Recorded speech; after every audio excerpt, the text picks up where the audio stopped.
What? Shut up! Jesus! Sorry, advertisement came in. Anyway, back to our regular scheduled scatting.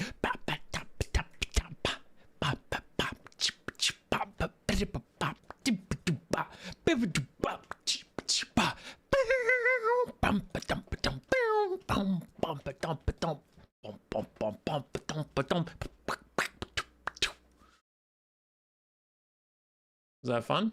Is that fun for you? Fun for everybody?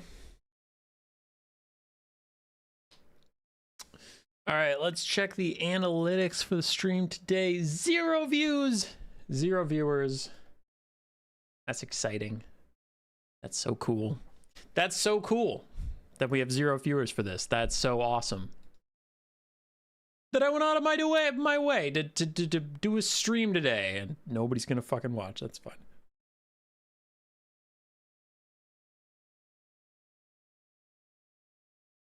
That's rough. That's rough. If we don't get at least 26 chats, I'm not starting the stream. In fact, if we don't get 24 chats, I'm gonna end the stream. I'm just gonna hit end. Hey, Enda, how you doing? 0 views. We're so back. We're so back. So back. We're so back enjoying the naked Rikarth. We're so back. I could actually look at what the first cast we're going to do today is and put that up on the screen. Let's do Alfredino and Hanadins. So I'll update those to be correct. Actually, on my end, who sent in the replays? I don't know because I'm busy with something else, so I won't update those names just yet. Electric Cabbage, Mugen's here. That counts as 24. All right, boys. All right, boys. We're putting up a chat. So, should Humeboy, yes, mauled? Yes, definitely. So this will determine, so here's the thing. This vote I'm putting up right now will determine how we start the stream, because if you vote yes, then I get to talk about something I want to talk about that is not the tournament. And if you say definitely, then I get to talk about what I want to talk about that isn't the tournament. Is this a clever ploy by a experienced veteran streamer to give people time to show up before I start the actual games? No, fuck you. This is an organic thing. Hi, Incars. This is an organic, totally normal thing. 5 votes. All right, we're gonna mold. I got kicked out of the Warhammer World Cup. I got kicked out, and I'm pretty pissed about it. Okay, I'm mad. And here's the thing. Did any of the admins contact me and say, you have a rule break, you're out, it's because of your Twitter, all that shit? No. Okay, nobody contacted me, to be fair. That wasn't a problem. And am I actually out of the tournament? No, I'm technically still like playing in it, but mathematically I'm probably eliminated. I'm not going to get to the bracket stage, and it's all because of this fucking game, and I'm so pissed off. So this game, everything's going according to plan. My opponent, who's a very nice person, they're great. My opponent was doing fine, but I'm on Ogres versus Nurgle. I'm down 0-1 in the series. We had a great Greenskins versus High Elf game. Nothing to complain about. It was just, you know, sometimes GG shit happens. But then we load up into game 2, and I'm pretty confident in my Ogre Kingdoms build. All right, I'm pretty confident. So his Nurgle caster and Kazik are eyeing me. They're eyeing me, chat. They got their little eyes on my pig belly, and I'm like, okay, I don't recommend it. And here's why I don't recommend what he's about to try and do here. Kazik and the Chaos Sorcerer Lord think in their stupid, dumb Nurgle heads that they can kill my fucking Slaughtermaster, even though I have the Eshin Maneater right there, a full health Crusher right there, and I have ROR Yetis to cut off any of their escape, and my caster has slow, constant healing whenever he casts spells. So I'm like, you don't want to charge me right now. And they go, no, fuck you, we want to charge you right now. Okay, cool. So I run into my crushers, right? Here comes an overcast of rancid visitation. That's fine. I have Sabertooth Fax coming. I'm running deeper into my crushers. And now I give my crushers an attack order onto the Chaos Sorcerer Lord. Now notice I gave my fucking crushers an attack order onto the Chaos Sorcerer Lord, and most of them entirely whiff, but they're completing the charge even though they fucking missed his dumbass. Okay, no, fine. Game's not over yet. Game's not over yet. We got to pull the Yetis in. Where's their unit card? I can't find their unit card, but the Yetis are being pulled in. Okay, now the Crushers have caught back up to what's going on. So we have Crushers nearby. We have Plague Toads. We have all this chaos and bullshit. Surely they can't get to my Lord. They get kind of caught up. My Lord gets caught, but in come the Yetis. So now the Yetis and the Crushers are surrounding the fucking Chaos Sorcerer Lord and the Kha'Zix, and they just immediately path out of them, but okay, it's fine, it's fine. See, they're blocked up. They're locked up again. How the fuck is Kha'Zix? How the fuck is Kha'Zix getting through? How? How is he getting through? I've played so many games with horse type characters, and if they even touch an ogre unit, they get locked up forever. Whatever, chat. It's not over. All of this misfortune, all of this despair aside, it's not over. We're up on the balance of power. Sure, my Lord might be fucked at this point since Kha'Zix is free, but we're at least gonna kill this bitch. So Sorcerer Lord, in the middle of Crushers and Arwar Yetis. He is stuck in there. He can't possibly move. And my Eshin Maneater is going to come over and hit him with the Doom spell. Okay, so he's getting beat up. He's getting beat up. He's being awful tanky. Mark Freeton, he has 13 melee defense. And his HP is going nowhere.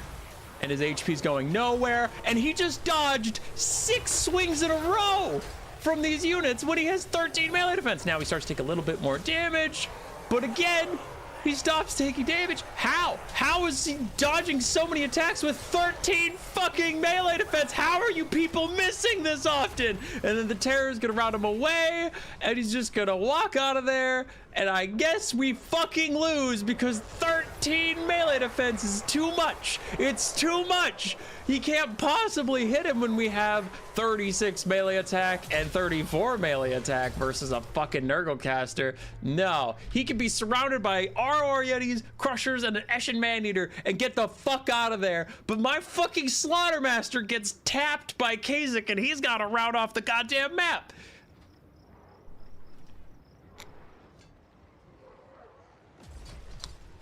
So I went 0-2.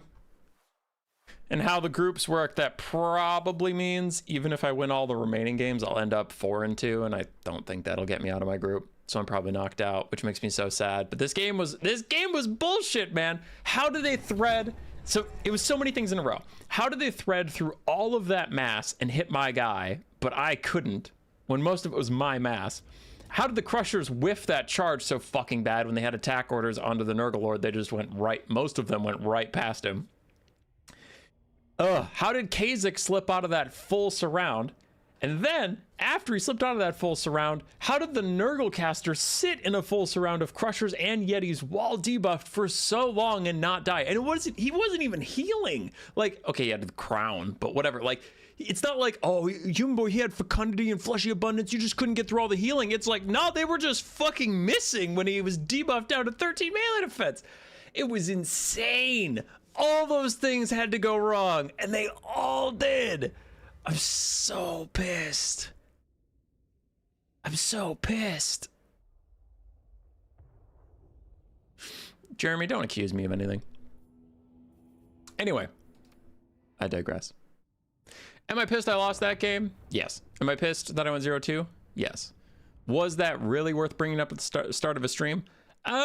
Not on its own, but it was a useful device to buy us a little bit of time, and now people are here for the real event. What up? Because I never know what to do with that awkward, like, 5 to 10 minutes where we let people gather. Welcome, ladies and gentlemen, to the Ladies' Quest. It is a tournament run by ODM and ODM Hanadans, more specifically. And it's a sweaty, try-hard land battle tournament, I believe. Nothing really that special about it otherwise. We have some games to cast today. We're going to do both semifinals and a final. Final is best of 7. Semifinals are best of 5.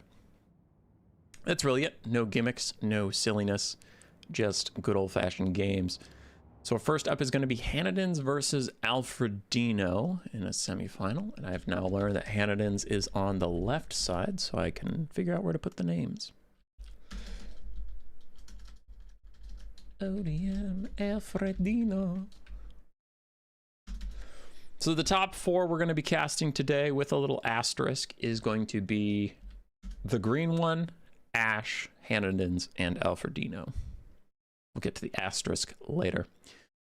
So let's boot up. Game 1, Tzeentch versus Greenskins.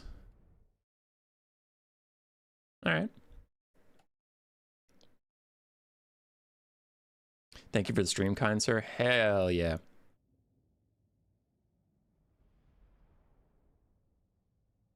Vincent, it's whatever you want it to be. It's whatever you want it to be, buddy. So Alfredino going to take Greenskins versus Tzeentch, and actually very bold to take the Night Goblin War Boss. When Blue Fire or Final Transmutation exists, his tiny health pool is a huge problem. Huh. I mean, Alfredino is obviously a better player than me, but like just my instinct would say you probably want either Grom for the regen or a Spider Lord / Azhag for the larger health pools. Night Goblin War Boss, the Rampage and shit is good, but Tzeentch is a master of Lord sniping with their spells, so we'll see. But ooh, no Blue Fire here for Hanadins. Hanadins brought Pink Fire and the Treason of Tzeentch, minus 18 leadership from its spell intensity increase. Very good spell, especially against Greenskin, Skaven, Beastman, anybody with really low leadership and stuff. But interesting not to bring Blue Fire or Final Trans for that guaranteed Lord snipe on a faction that is so reliant on their Lord to keep their leadership intact. For the rest of the Tzeentch front line, we have Blue Horrors, including the Chromatic Abomination, the Sour Guts, Knights of Immolation, Shrieking Skyrays, and a Chaos Knight. On the Greenskin side, we have triple Goblin Wolf Chariot, which are already diving deep into the enemy lines. Going to try and pull back now. Some Orc Boar Boys, Goblin front line backed up by the Broken Tusk Mob, Ruglin's Armored Orcs, Acid Burper, and some more cavalry. In the back is a Rock Lava and a Night Goblin Shaman in the front with Vindictive Glare and Gorkle Fix It? Gorkle Fix It. Goblin and Wolf Chariots really underwhelming on their initial charge, not getting that much damage out, and they are getting pushed away by the Tzeentchian forces. 2 of them already routing. The third one, I believe, took significant damage. Yes, it's in the back. It took about a quarter of its HP. But the fight has begun. Skirmish Cavalry for Alfredino and the Greenskins starting to poke away at Tzeentch. One of the Chaos Fury summons is out to harass Morgoth's Mangy Marauders, and Acid Burpa has found his way into the Chromatic Abominations, where he's going to try and get some good damage out. As currently he's just breathing. Oop, there's a big bite. As soon as I said he was just breathing on them. The Tzeentchian front line is falling apart. Mostly demonic units here from Hanadins, so their leadership is paramount to their survival. Once it wears away, they do just explode. So we've lost, it looks like, 2 or 3 Blue Horrors, and we still have the Sour Guts in the back. Big backline dive by Tzeentch, Furies, Doom Knights, Shrieking Skyrays, and the Exalted Lord Exchange, all jumping onto the Greenskin backline, but Ruglin's Armored Orcs are tanky lads, and we do have a bunch of cavalry that are countercharging. The Fury Summon will eventually fade away. The Doom Knights are below 1/3 HP. Shrieking Skyrays at about half, and the Acid Burpa has come back to protect his Lord. Exalted Lord Exchange is very healthy, which is a bit of a problem. The Night Goblin War Boss seems to be okay, and that's where Final Transmutation does come in handy, because you can just chuck it at the Greenskin Lord. His low HP pool is a big problem, like I mentioned, and then also if anybody comes to back him up, he will get, you know, you'll just get a ton of value from that Final Transmutation, so I do really like that spell there. Bolt of Change is out. It is targeting the Acid Burpa. Again, not targeting the Greenskin Lord, though the Burpa gets right on top of him. That could be 2-for-1 value on the Bolt. Nope, it is not going to be, but it was a little risky there. Greenskins take a lead on the bounce power. The Tzeentchian front line really just struggled to hold up, so it ended up being a pretty rough time for those guys. And then the backline dive didn't accomplish as much as Tzeentch would have wanted, unfortunately. Greenskin Lord lived. Ruglin's Armored Orcs are still up and firing. Caster and the Acid Burpa are still alive, so yeah, overall the backline dive just didn't work out. Is this the Patch Notes stream? Yes. Wait, is the semifinals where the previous games? There was a whole tournament Zakinator, but I just only committed to casting the semifinals and finals.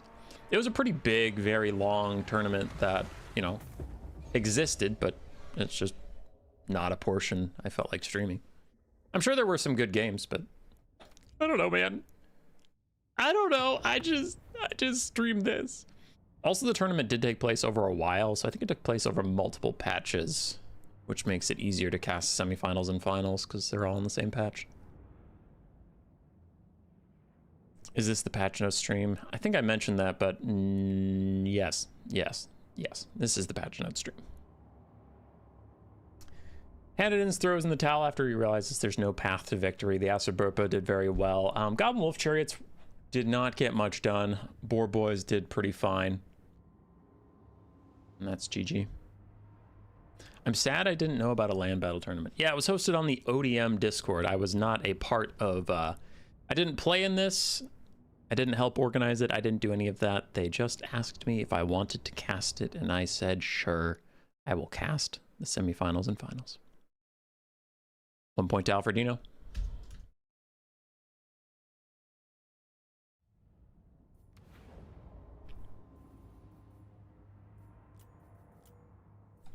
So what does game 2 have?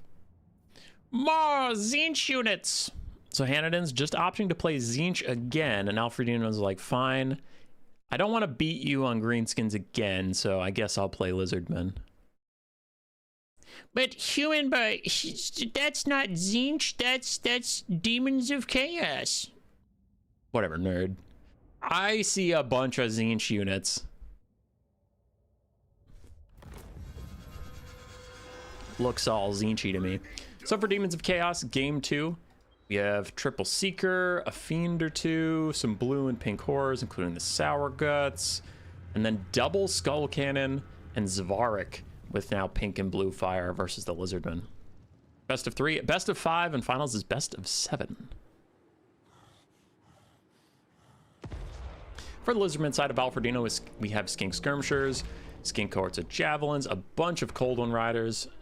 They're almost all Spear Riders? Yes, they are all Spear Riders.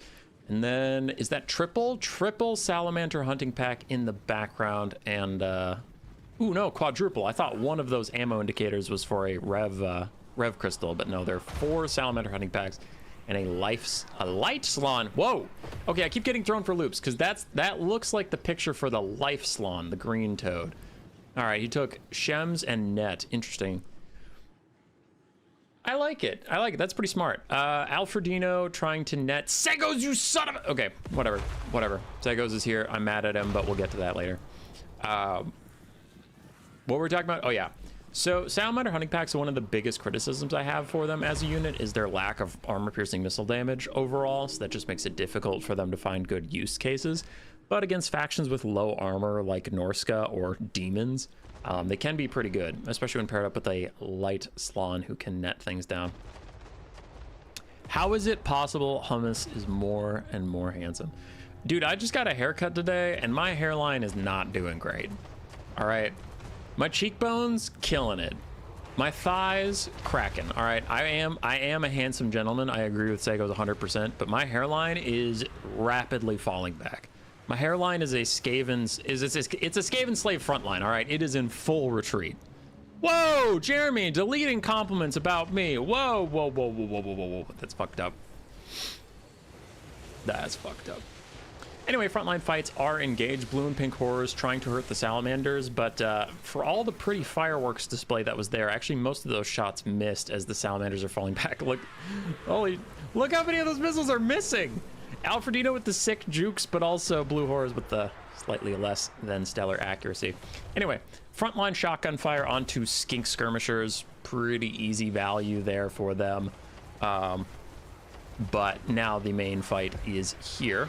And speaking of nets, I talked about the Light Slan's net, but we didn't mention that the Zvarik did bring Gaze of Fate, so it did lock those Cold One Spear Riders in place while the Seekers got a free charge. It was an uphill charge, so they didn't get as much oomph as they'd really like, but they get the job done. Still gonna rout off these Cold One Spear Riders and push the Lizardmen back and back and back. And I'm actually getting very concerned for the Lizardmen right now.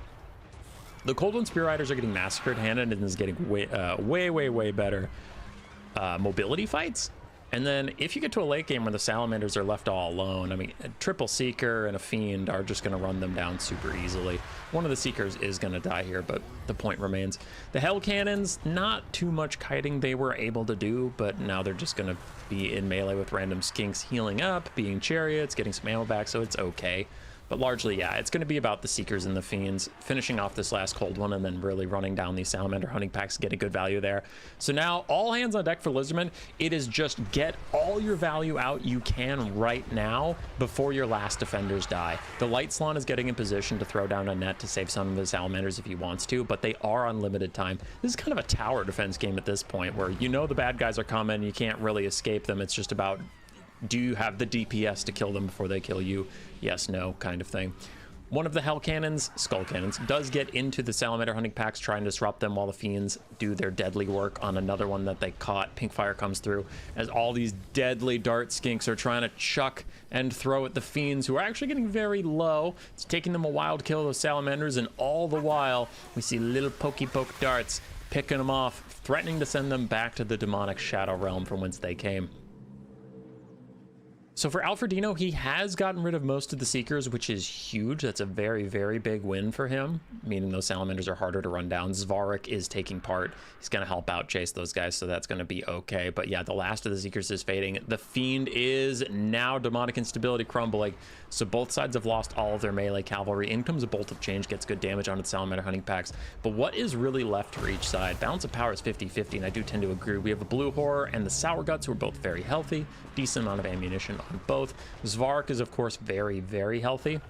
For the Lizards, we have two Salamander hunting packs with a lot of ammo and HP, though a nasty blue fire plus the volleys from these blue and pink horrors are doing a ton of damage to them, so they're not healthy anymore. A couple skink skirmishers scattered around, and then a full health Slann Mage Priest of Light, which I mention this all the time, but it's a fraudulent amount of balance of power. Do I think Slans are not worth that much? No, Slans are great. Slans are fantastic. But when you get into this hyper late game where it's like Zvarek versus a Slann, no one else on the battlefield, right? That Slann is toast. He's fucking dead. He can't stand up for himself. But the balance of power would be like, I don't know, they're both caster lords. They both cost about this much. I'm like, cool, bro, but like, he has 0 melee stats. He's the world's largest corpse cart. Zvarek will kill him. It might take an hour, but he'll kill him. I think, though he's down in the balance of power, I think the Demons of Chaos are actually in a pretty good spot this game. Well, nah, hold on, human boy. Now hold your horses. That's a lot of little skirmishers there. They're all pretty injured, but that is a lot of them. And Zvarek is just one feathery boy. 50 armor, little bit of physical resistance, no missile resistance. So, okay, maybe the Skinks can do it. The Slann can't do it. Fuck the Slann. The balance of power is very bad for the Demons of Chaos because the Slann is HP, but the Slann is full HP, but this isn't about the Slann. Now, he could have a cool net. He could have a couple Shem's Burning Gazes, but that HP bar doesn't matter. If Zvarek gets to him, he's just gonna die. Human boy, yes, malding and balding since 1994, brother. What up, David? AKW.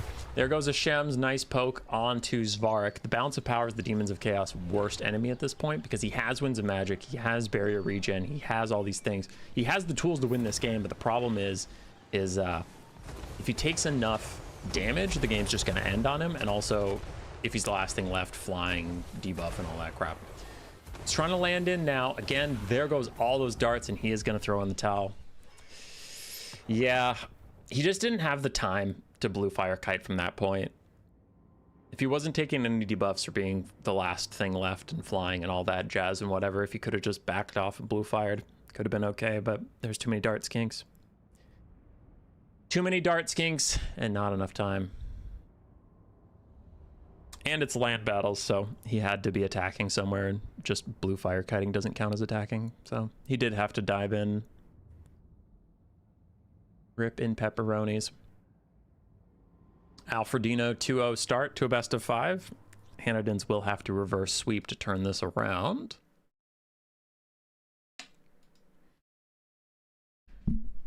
All right, he played Tzeentch 1, then he played Tzeentch 2. What? Hanadins is all out of Tzeentch unless he... Hold on, he could play Warriors of Chaos. It's not Warriors of Chaos. I kind of wanted it. I kind of wanted Hanadins just boot up Warriors of Chaos and take like 4 Marauder Horsemen of Tzeentch. The Mutoth Vortex Beast and just fucking play Tzeentch anyway. That would have been pretty funny. All right, he's on Empire versus Tomb Kings. Tomb Kings very meta, very strong, though we are not seeing either of the tall kitty cats. Empire has not been living their best life recently. So we'll see what Hanadins can do, but not a lot of Empire in top level play at the moment. Now, the game is relatively balanced, so you have specialists like Blood Penguin, like Alfredino, maybe Segos still play a little bit of Empire, but I just meant like bog standard, 2 AI versus each other, and each is like programmed to win the game. Neither of them is really going to pick Empire these days, is more of what I mean.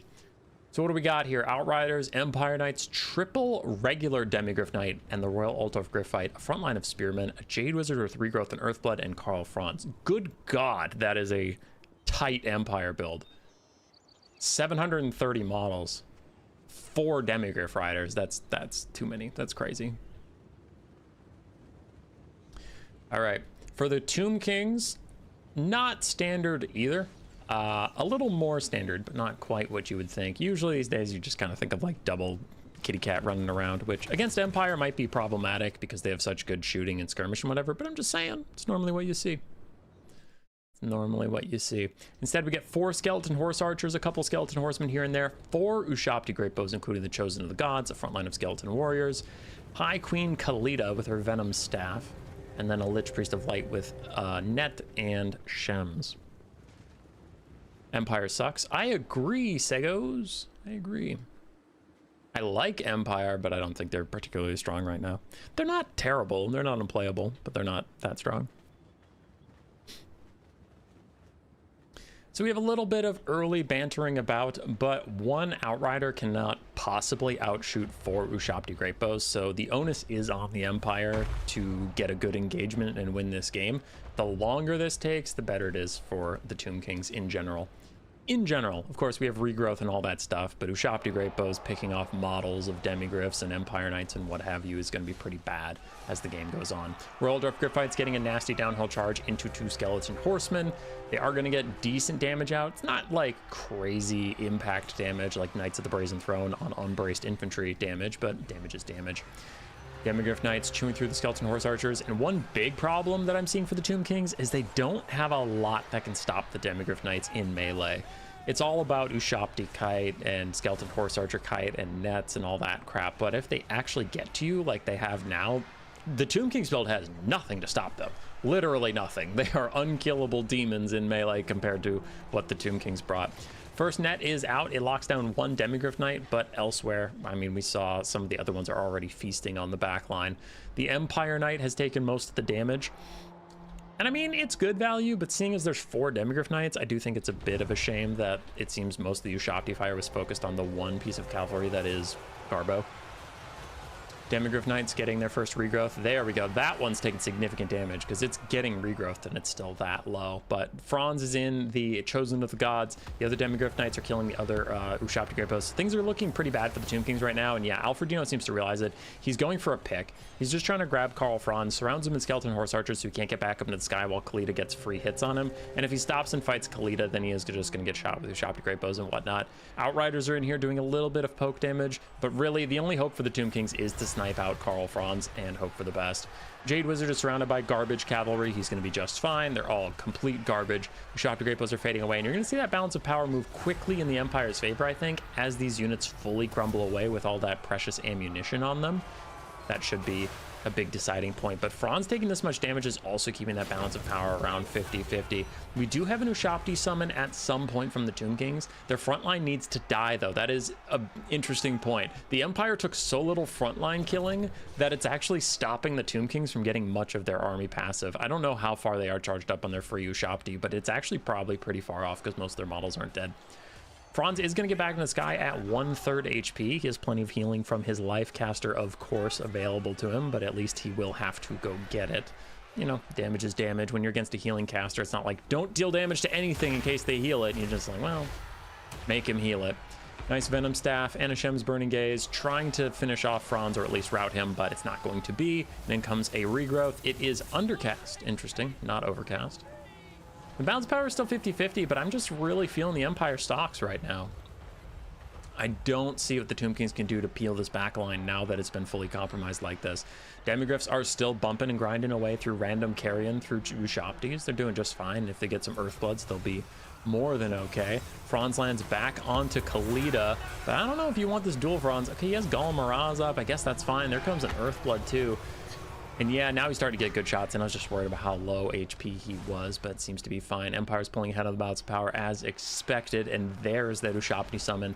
It's this late in the game with players at this high caliber. I'm guessing that he literally just got it, because like I said before, the Skeleton Warriors aren't dying very quickly to get that charged up. Raldorf Gryphites helping Franz against Khalida, and the Snake Lady's probably doomed.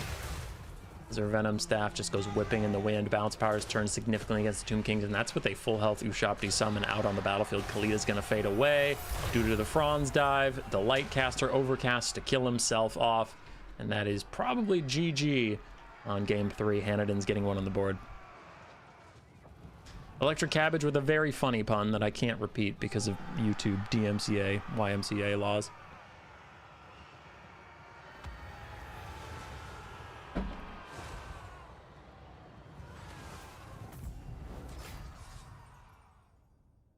Hanadin's with the dub. Franz, 1400 value, pretty good. Spearmen, not much value, but no one really asks them to do much.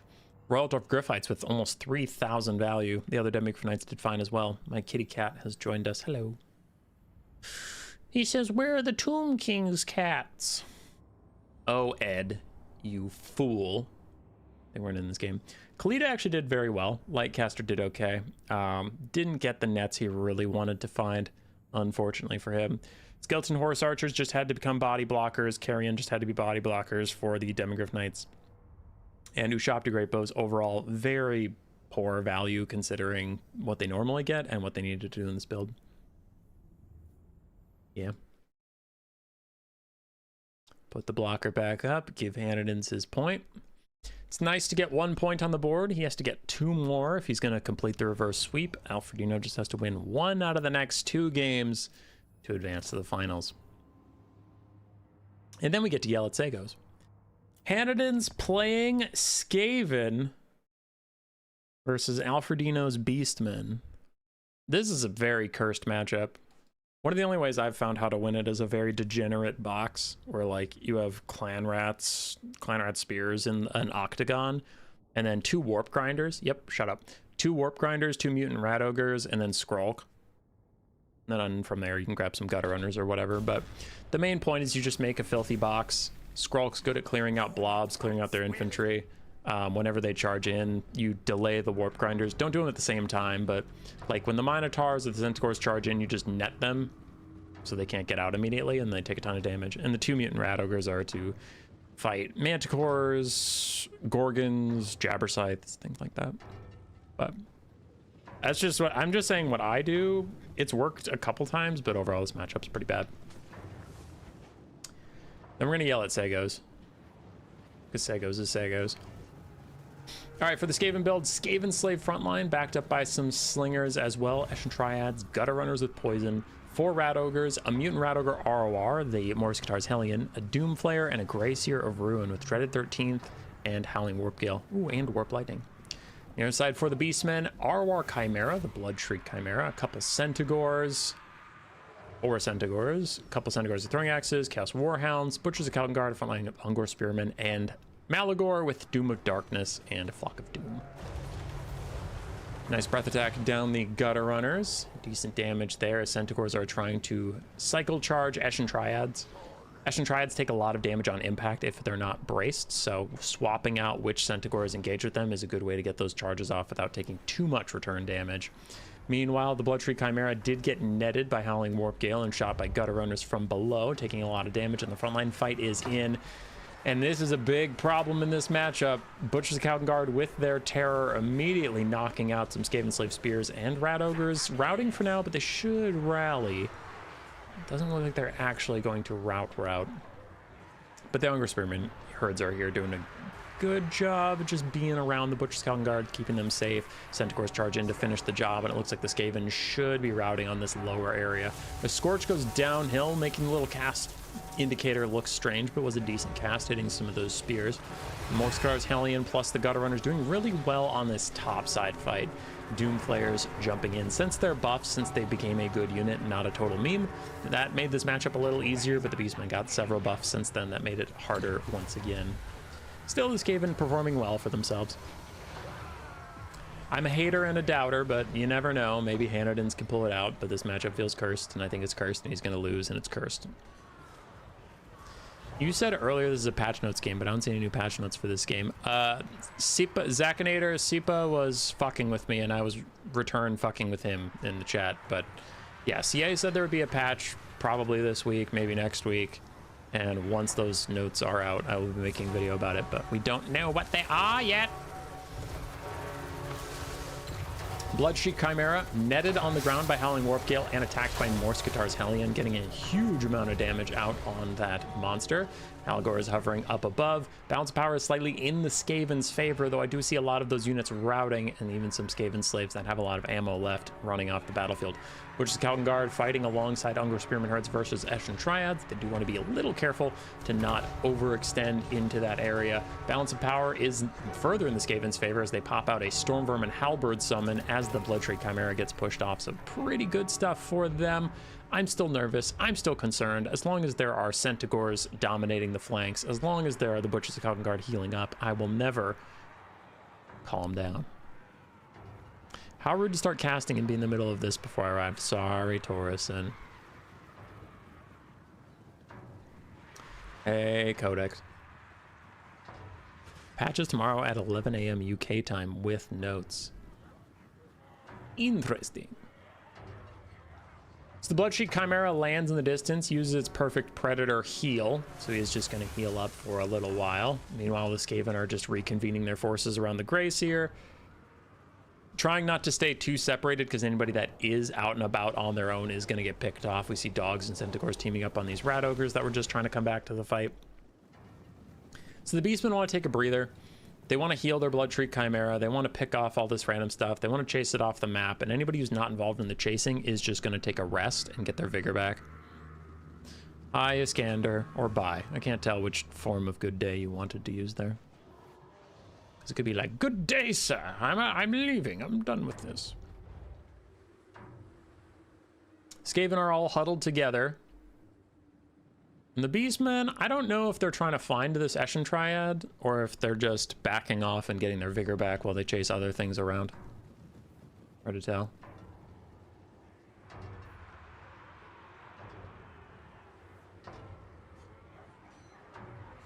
The RR Chimera is legal in this tournament? I guess so. I mean, Hanadins is running the tournament, and he's fighting against it right now. So you think if he was running the tournament and it was banned, it'd be pretty easy for him to turn to Alfred and be like, well, as the tournament organizer, let me tell you, that shit is illegal.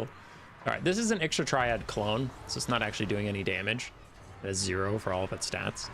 Gets run down by Centaurs, but I'm not sure he knows that it's a clone. The actual Ixtra's Triad charges uphill, but the Butchers of Kalkengard and the Bloodshriek Chimera are going to cut it off and get some decent damage down. But there goes, again, that Howling Warp Gale. Overcast, locking the Bloodshriek Chimera in place as more Triads and Doomflayers come into the fray. There's still a lot of Butchers of Kalkengard around to do some decent damage. In comes a Warp Lightning on the area. That was some massive friendly fire from the Warp Lightning. Okay, I didn't like that. I didn't like that at all. That is a miscast on the Warp Lightning for sure. Bounce power is all of a sudden in the Beastmen favor as the Skaven summons have faded away and a lot of their routing units have shattered or died or gone entirely off the map.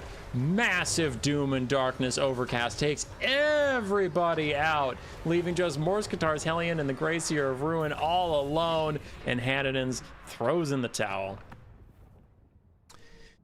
All right, confirmed. Matchup's ass. I knew it. I knew it. Y'all didn't believe me. But it's pretty bad. Pretty bad. Morskatar's Hellion struggled to get good value back. Eshin Triads mixed, but overall kind of okay. Skaven Slave Slingers did fine. Gutter Runners did okay. Rat Ogres struggled quite a lot. And, yeah. Doomflayers did okay. Scarbrand, here for just the thumbnail. What up, dude? What up? It's the Thrones of Decay thing, but I replaced 3 characters. That's all it is. Decent value on the Butcher Scouting Guard. That is a win on the board for Alfredino. 3-1. He will go to the finals. So here's the thing. Here's why we got to yell at Segos. I didn't get details, but what we're about to watch next isn't technically the semifinal. It's not now. Quit shouting. Quit shouting. The semifinal didn't happen. I didn't get the details on it, but all I know is the winner of this next best of 5 went on to fight Segos in the semifinals. Those games never happened, and one player, the player against Segos, was just given the win to go to the finals. So we're going to cast that player's quarterfinals to determine who's going to go to finals to face Alfredino. But just so everybody knows and flames Segos, we aren't going to watch the semifinals because it didn't happen, and it's all Segos' fault. So thanks, Segos. Thanks for that. Thanks, dude. Real cool. Real cool making me cast an entirely different best of 5 when there's literally no stakes and it doesn't matter as long as I get games on the screen. Thanks, dude. No. That's fine. Asshole. Okay, so we have ODM the green one is what TGO stands for versus RTK's Ash. I didn't update the thing yet because I didn't know who was left and who was right. And we get some vampire counts on a spooky night map, which is very thematic for the vampires.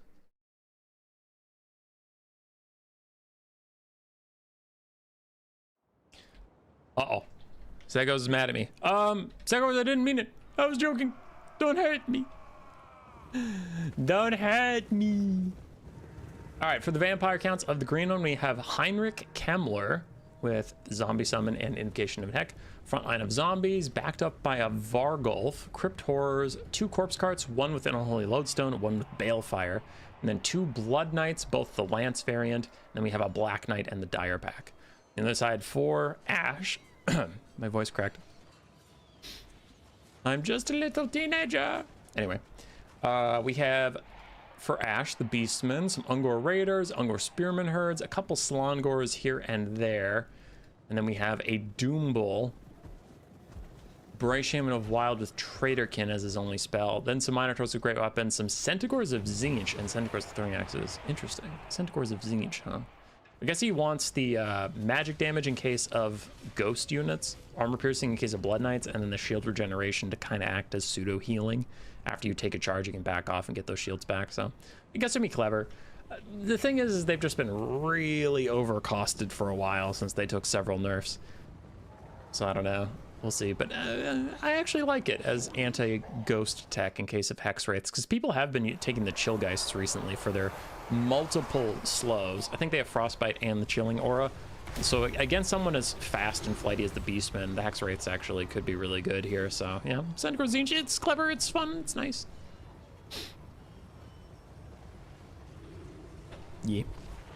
Frontline fight has engaged. Slongor is fighting against Crypt Horrors currently, but we do have archer support, so the vampires are going to want to do something about those archers. They can't just sit and take that fire, obviously, especially not when the Crypt Horrors are the ones bearing the brunt of it. Crypt Horrors, great in melee, terrible at dealing with ranged. 30 armor, no shields, no missile resistance. Ooey owie, lots of sticks. Doombull was fighting the Vargulf, now he's starting to back off, retreating away from the Skeleton Spear advance and zombie summons that are just pushing these guys back from Kemmler.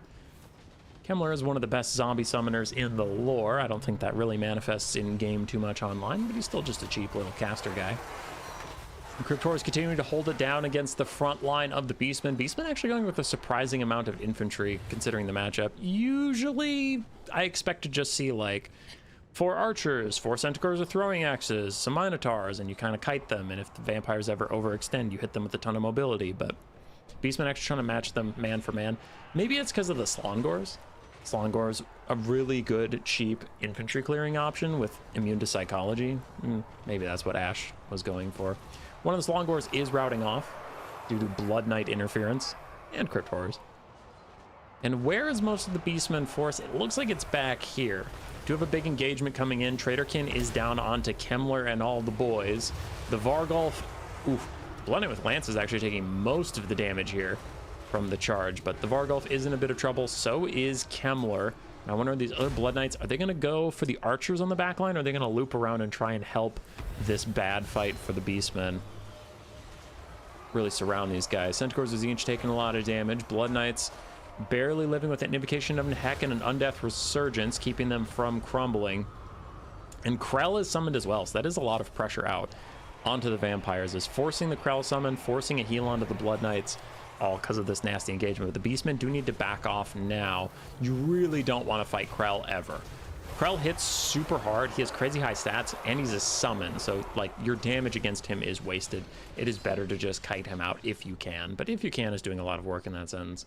We do have various archers scattering to the winds as the Blood Knights and Black Knights have run them down. Centaurs with throwing axes still continuing to just be a nuisance in the background, kind of just poking and prodding away at the Blood Knights who can't catch them if they are microed properly. The Beastmen front line is overall killing the zombies effectively. Overall. Several of them are routing, but that's from Cryptors and whatnot. But the Slongors, the Ungor Spirit Herd's doing well against the zombies. And this is a bit of a disaster for the Beastmen.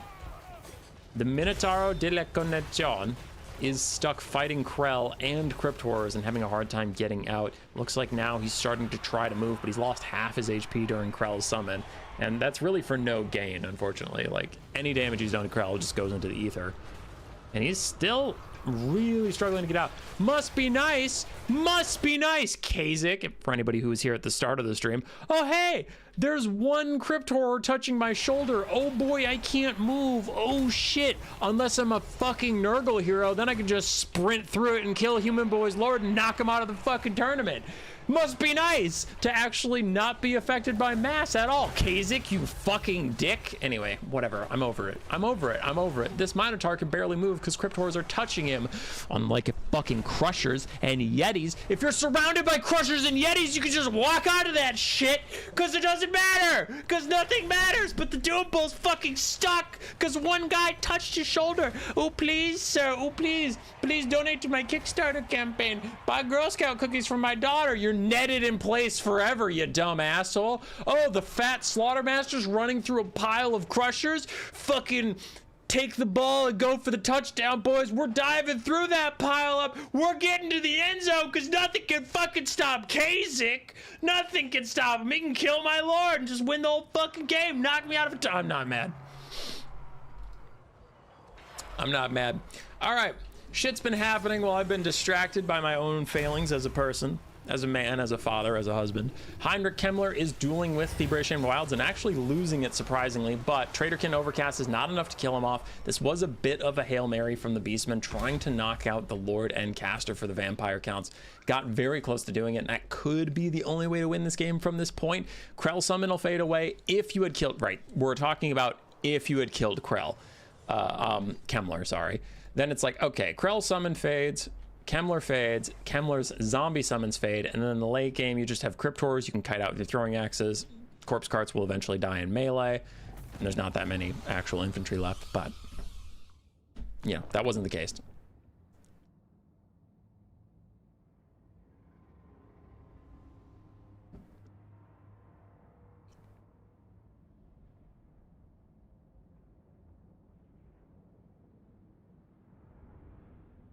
Is this the ERP Total War chat? What? I don't know what ERP is. I'm scared.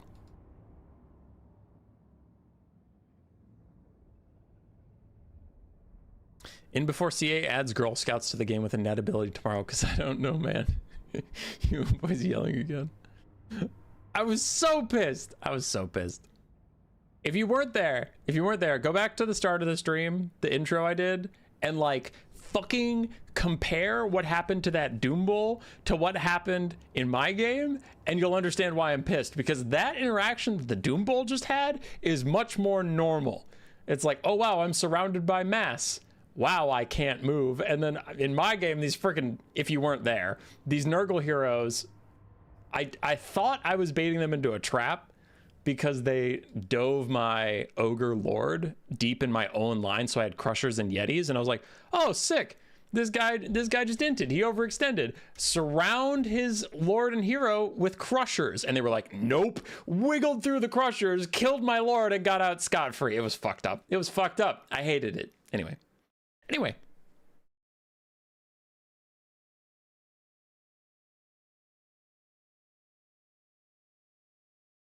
Ogres, my lord. Good win from the green one, and a good win on vampire counts, who have not been getting a lot of love in land battles and conquest.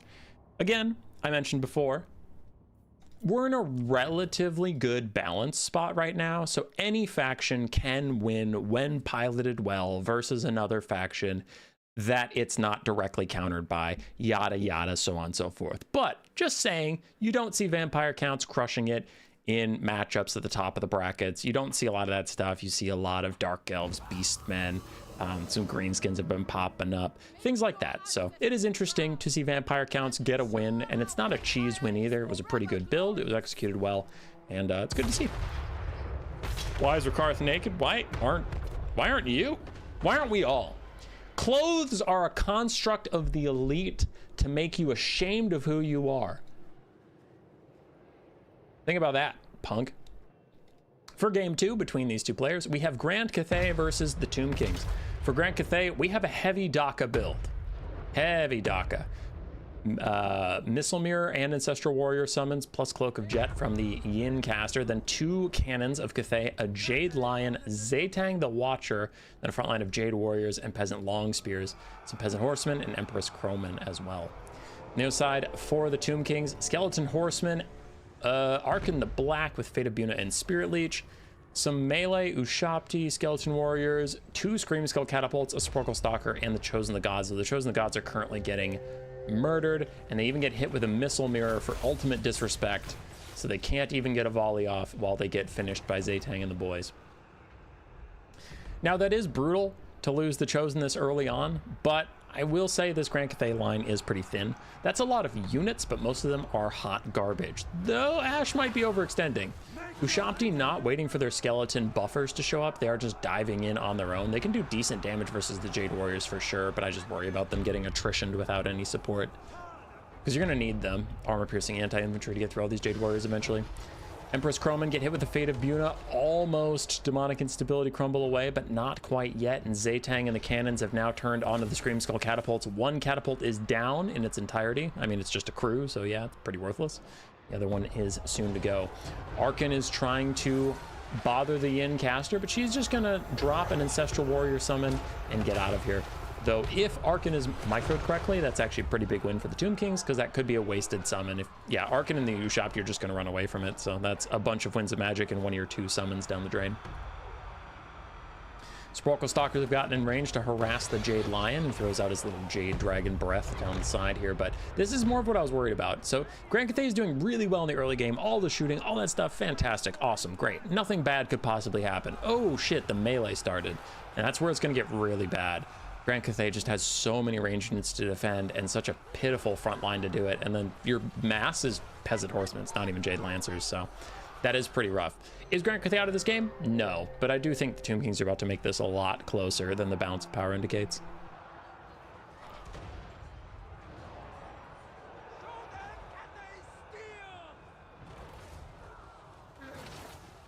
At the bottom of the screen is another Dark Elf helmet. Why? Sure it is. Must be nice having a cannon that never misses. As a cannon enjoyer, I'm not gonna hate on someone for having artillery that's actually good. I'm just gonna wish more people had artillery that was actually good. The Grand Cannons are under duress though. Ushabti have made their way into the back line, now chopping through Jade Warriors and random peasants alike. Bounce power still favoring Cathay slightly, but we'll see. Ancestral Warrior has just faded away. Cannons are routing, so those are both officially offline. And Zaytang is trying to snipe out Arkan, I believe. Yes, he is. And Arkan's currently trying to duck behind his Sepulchral Stalkers just for a little bit of extra protection, though it is very difficult to avoid Zaytang's sights. And are any of these summoned Ushabti yet? No. Looks like these are all natural Ushabti. Yincaster's probably about to dive Arkan. They have very nice melee stats. Warhammer 3 in general, if your Lord came from Warhammer 3, they have pretty nice melee stats. So this Yin caster has 55 melee attack, 40 melee defense, and 440 weapon strength. I kind of do want to see her pressuring Arkan and pushing him around, but it looks like instead she's going to jump on the back line and try and deal with some of these Ushabti. Can't say I agree with that decision, but it is what it is. Sporkle Stalkers teeing off onto Zaytang, trying to tax that very large health pool of his. Now he is in melee, which makes it difficult, but he's always a threat of throwing on guard mode and getting a couple more shots on Arkan, which is why the Sporkle Stalkers and everybody are just focusing him down. They just can't. You can't have that kind of hit on Arkan right now. He's too low on HP. Cannon Crew did manage to sneak back to their mounts while the Ushabti were busy chasing off Peasant Horsemen and now fighting the Onyx Crowmen. So we'll see if they can get any stealth shots in here. It looks like they're going to aim for the Scream Skull catapults. That's probably to buoy their Peasants' leadership, because you have the under artillery attack and the Discourage debuff double hit from the Screaming Skulls. So just want to take them out so in the late game your Peasants have a little more staying power. Speaking of staying power, Zaytang is about to start crumbling. Now, he doesn't go demonic like some of the other Cathay units do. He just starts to naturally, like, vampire counts crumble. He'll still be around for a long time. But crumbling is still bad. Grand Cathay getting a bit of a second wind in the backfield here. The Jade Lion plus the Onyx Crowman were able to peel off to Ushabti. There is the summon, and it's going to take out that cannon that just got back. Zaytang rallies, and Arkan could be in trouble once again. So the Tomb Kings evened this game right up, but they're back in trouble, honestly. If Zaytang turns around and gets 2 volleys, Arkan's probably dead. There's the second and final Ancestral Warrior summon, and this time it is less easy for the Tomb Kings to disengage from them. Infantry are too slow to get away, so if you want to, you could get some damage there. Sporkle Stalkers not having a lot of places to run and hide. The Ancestral Warriors could sneak up on them, but another nice Spirit Leech onto the Yin Caster gets her below 1k HP. And Zaytang, I thought I saw him rip a shot, but maybe that was just a cannon, as Arkan has a lot of distance from Zaytang, which is weird to say, but that is bad. I mean, Zaytang has a lot of space between you and him. He can get those shots off Cloak of Jet, making the lady unspottable, so she can't be Spirit Leech down. Bounce power's getting real bad. If you remember that Ushabti is fake, Arkan takes a hit, and Zaytang surviving could be what costs Tomb Kings this game. Zaytang's trying to rip more shots into Arkan. Arkan's trying to get over there. I think he's trying to throw a summon at Zaytang's feet. Is all I could think of, but no, he doesn't even have his summon, so I don't know what he's gonna do. Currently, obstruction. The Peasant Horseman saving Arkan, sort of. He's down to less than 1,000 HP, so Peasant Horseman getting any damage on him is brutal, but they're also stopping Zaytang from ending him with an ion cannon from space. Sporkle Stalkers get back up into range, but no one's blocking for Arkan. Oh shit! Headshot, bitch. He's down. He's down, and it's over. It's over.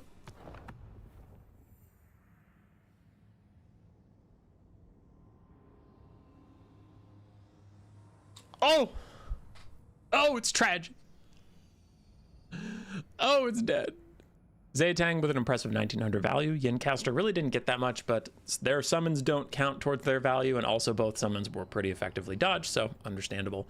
Peasant Horsemen did their jobs holding the line. Jade Lion and Onyx Crowman did their jobs as well. Cannons did fine.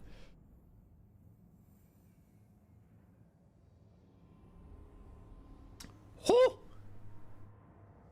Man, I hate hummus. What? Sego's, what? Why? What did I do?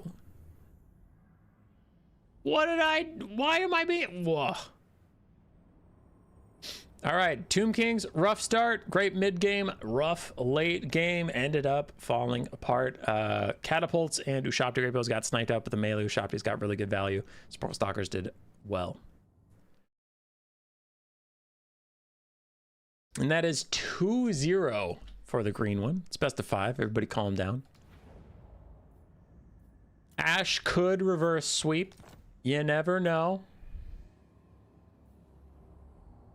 Ash did not reverse sweep. Moving on to the finals. The green one. 3-0. Let's go.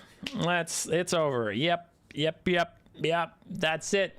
There's no game 3. The players didn't actually play it. So, we're just gonna load up Alfredino versus the green one.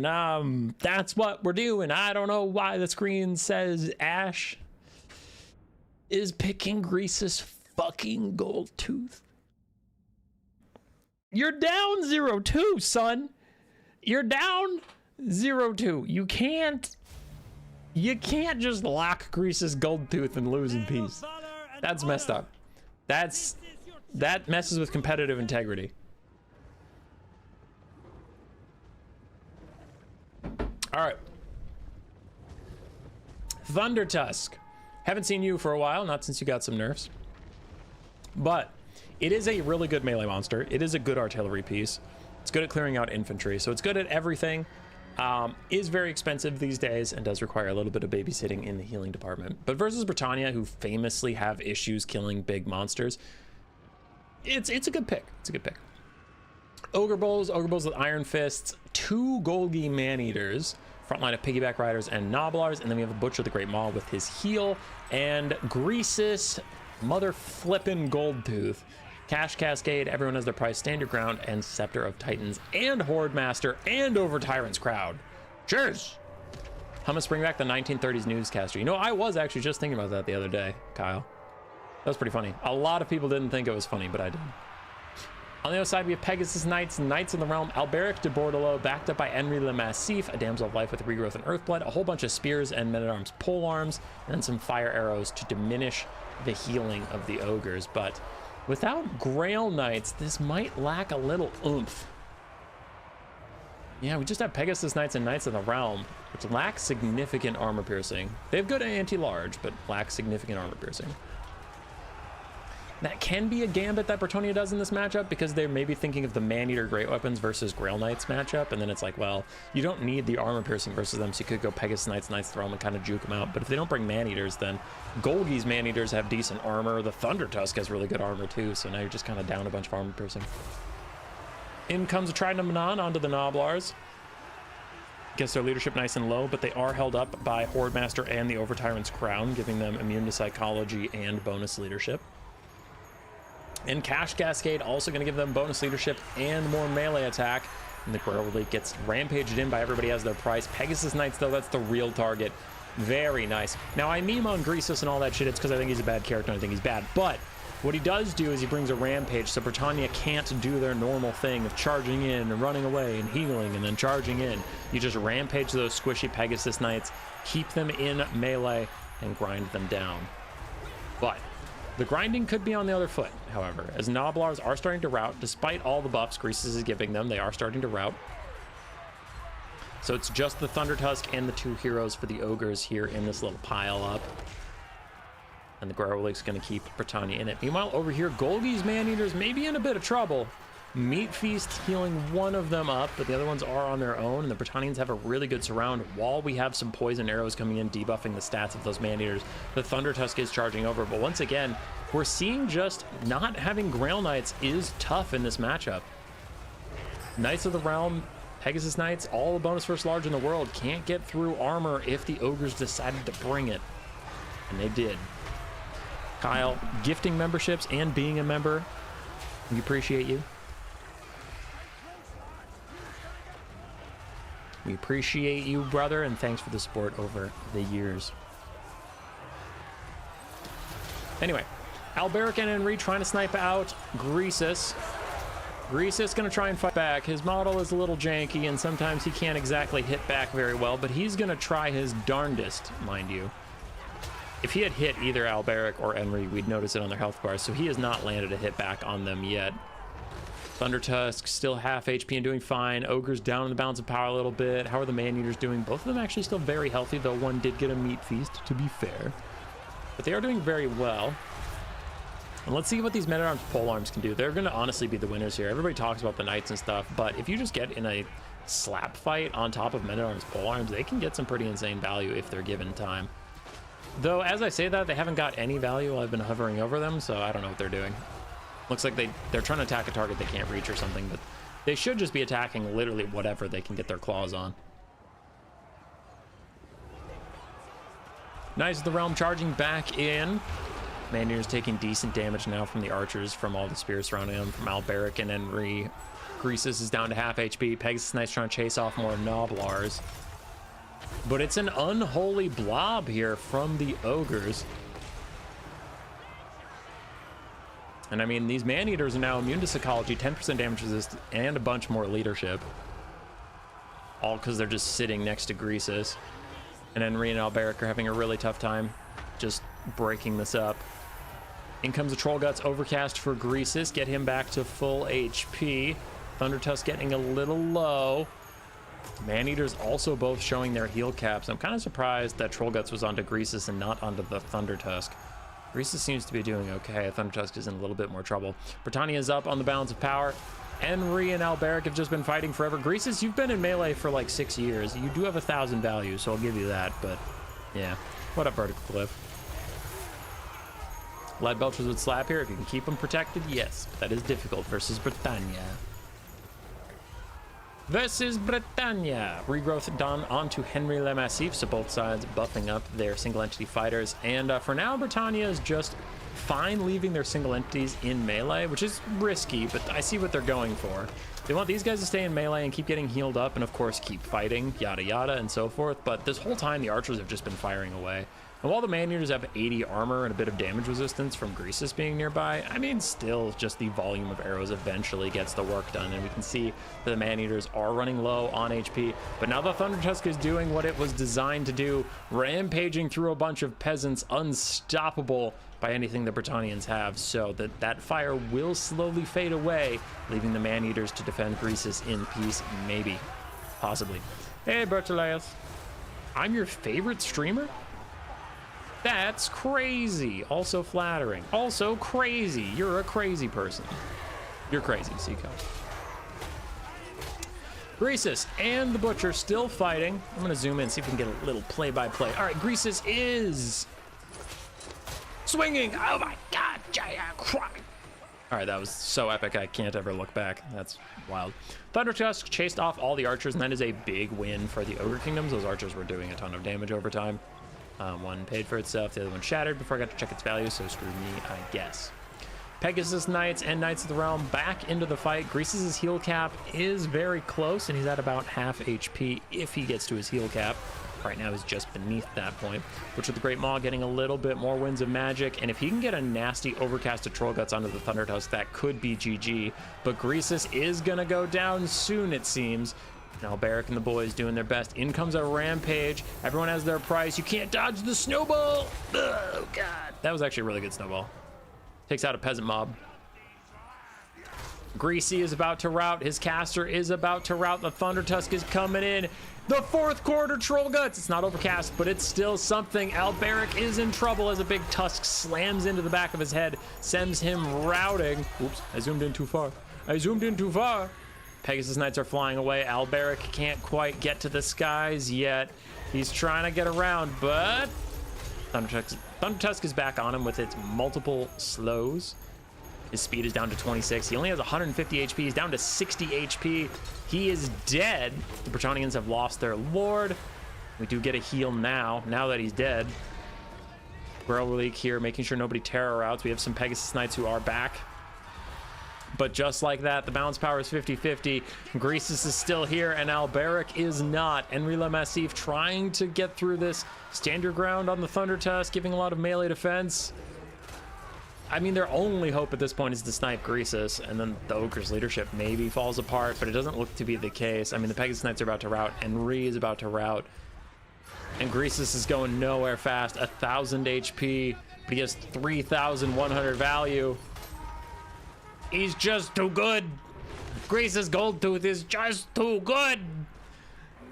That is probably it for the Britannians. Bounce Power doesn't think they're dead yet, but they have a Damsel of Life and a Grail Relic with no backup. That is it.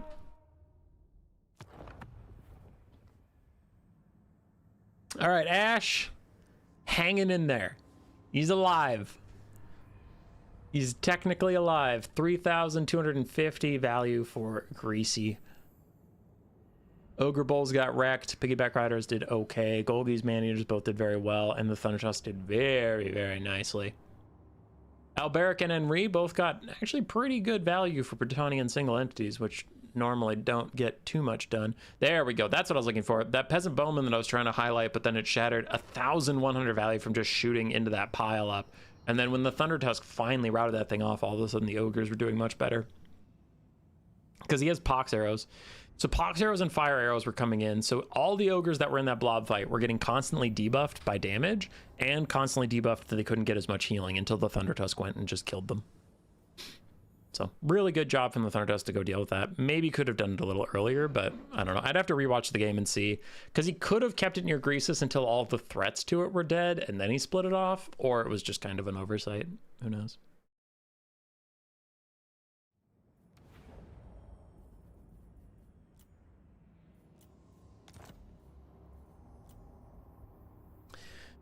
All right, up next we have more Tzeentch. Man, these ODM guys love their Tzeentch. Let's see if it works a little better for Green One than it did for Hanadins. Tzeentch versus Dark Elves. First Dark Elves of the day. And Ash still hoping for the reverse sweep. It's a best of 5. He's got to win the next 2 games in a row. The Green One has to close out one of the next 2 games to advance to the finals.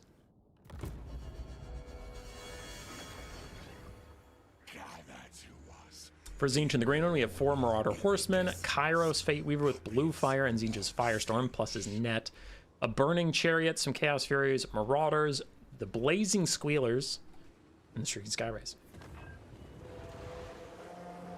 For the Dark Elves, triple Scourge Runner Chariot, one of which is their Lord, the High Beastmaster, Coldwind Knights, Blackheart Corsairs, Bleak Swords, Blackheart Corsair Handbows, a couple Dark Riders, and a Doombolt Caster. Pretty standard stuff from the Dark Elves. This is one of the reasons I'm so anti-Dark Elf.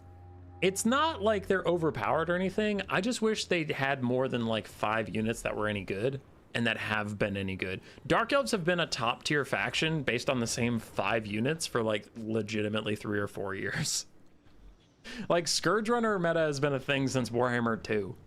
And I'm like, all right, I get it. But can we buff some of the other stuff Dark Elves have? Can we get Reaper Bolt Throwers to not suck?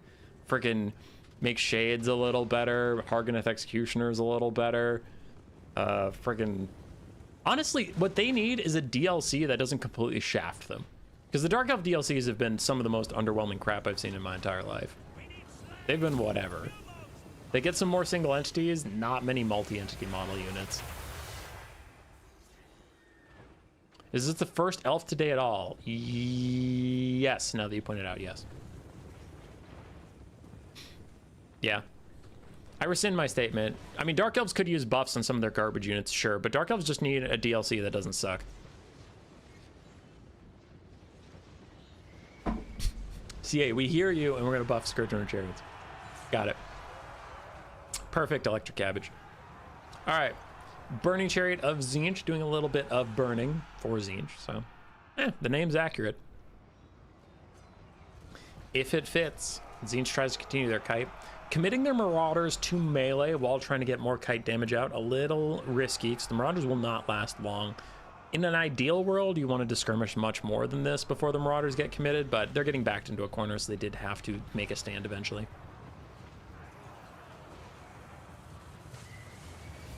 The slave mechanic actively nerfing their econ and campaign is also great. Aren't Dark Elves solid? They are. I'm just complaining how few of their units are any good, and yet they're solid. Yeah. No. Dark Elves are a strong faction. I just wish they had more ways of playing the game to be a strong faction than use the 5 good units over and over again or lose horribly. All right, Tzeentch getting backed into a corner. It is a pretty rough time. We get a Kairos Fate Weaver, Gaze of Fate down.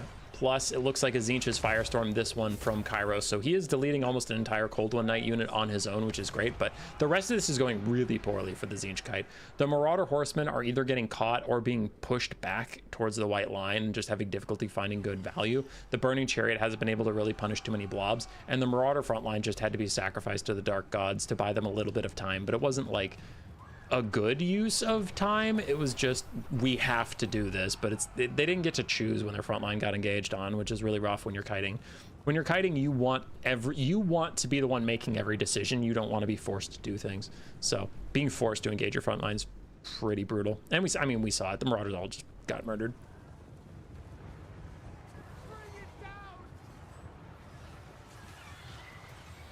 Jeremy is perfectly correct on my thoughts. As another Doombolt hits the Burning Chariot of Tzeentch, Demonic Instability Crumbling is going to take it out. Kairos and the Burning Chariot were trying to finish off this high beast match, and they got damn close to doing it, but not quite. And the Scourge Runners are now going to dissuade Kairos from dealing with him now. He'll have to wait for his next Blue Fire cooldown.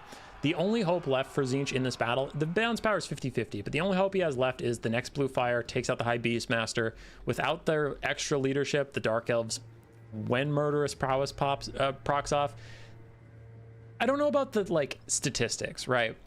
But it feels like the Dark Elves have the worst leadership of the 3 Elven factions.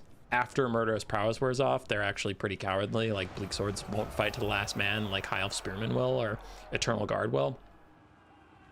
Now, they're not a low leadership faction. I'm just saying how Tzeentch can possibly win this is the Lord Snipe and then abuse potentially low leadership of damaged and tired units in the late game. But that is still going to be a long time coming. Murderous Prowess is just now worn off, so everybody in the Dark Elf army is fresh currently, and that extra vigor is going to give them a little bit more leadership. Kairos is diving in now, Oracle of Eternity giving him that damage resistance. He just really wants this High Beastmaster to go off the battlefield, and the last Blue Fire didn't quite cut it, so he did have to dive in and do it himself. In comes some Skirmish Cavalry, which also could be pretty nice, catching out the Scourge Runner Chariots, who have used most of their ammunition, so the Dark Elf player got a lot of value out of them, but still chasing them down with your Horsemen could be good, because then you can just throw javelins into their back if they don't engage with you, and if they do engage with you, then you kill them and you win, right? It's good. Problem for Tzeentch is how little they have left that isn't Kairos, of course, and then the Blackheart Corsairs that are very healthy and have a lot of ammunition can do good screening against you. So Tzeentch is going to get some balance of power back here in just a second. They're going to knock the Lord off the map, which is good. They're hopefully going to catch these Scourge Runners, which is good. You can see the Cold One Knights now starting to lose a little bit of that leadership with the Lord off the map, with active instead of fresh, without the Murderous Prowess giving them, what, +8? +15. Damn. You know, it is easier to rout them off. Still not easy, but easier.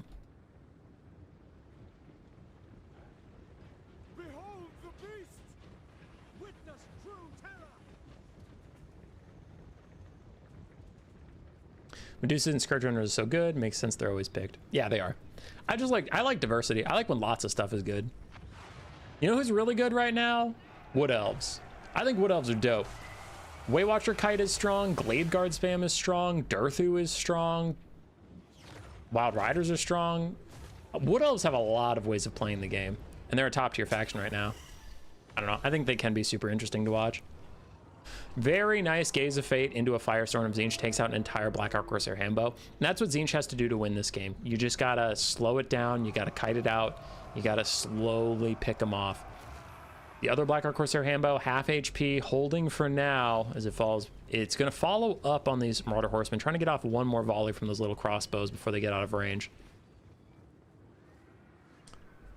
The Dark Elves still have a Doombolt caster, however, so Kairos is actually pretty susceptible to that damage, unless he has Oracle of Eternity off cooldown. So he's gonna have to save that cooldown for the Doombolt. Otherwise, one overcast of Doombolt probably takes him to like probably about 1,200. So 2 overcasts would outright kill him. But the problem is you need Kairos healthy enough that he can dive into melee to provide terror routes in the late game. So if you hit him with an overcast Doombolt and just tax him, if he's so low that it's too dangerous to dive in, Tzeentch probably loses, because they don't have the oomph. They need to rely on Kairos' terror after you get done poking them all down. In comes that Doombolt we mentioned. Does he have Oracle of Eternity? He's trying to dodge it, so he sees it coming. All right, he didn't have it. It looks like that was an undercast, though, because it barely got through his shields and then did like 500 damage. But I shouldn't say barely. 500 damage is 500 damage, but I feel like overcast would have done significantly more.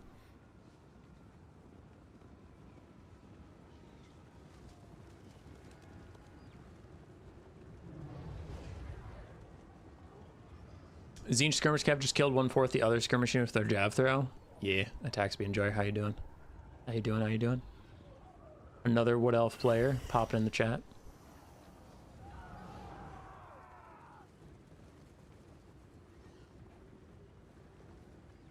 Anyway, sorry. Got distracted talking to the chat. What happened? What's going on in the game? I got distracted talking to people I enjoy. All right, Tzeentch is still palling around. In comes another Doombolt. Though how quickly it's being cast, I wonder if it's another undercast or if he had enough for an overcast as well. But you need an overcast because It was another undercast.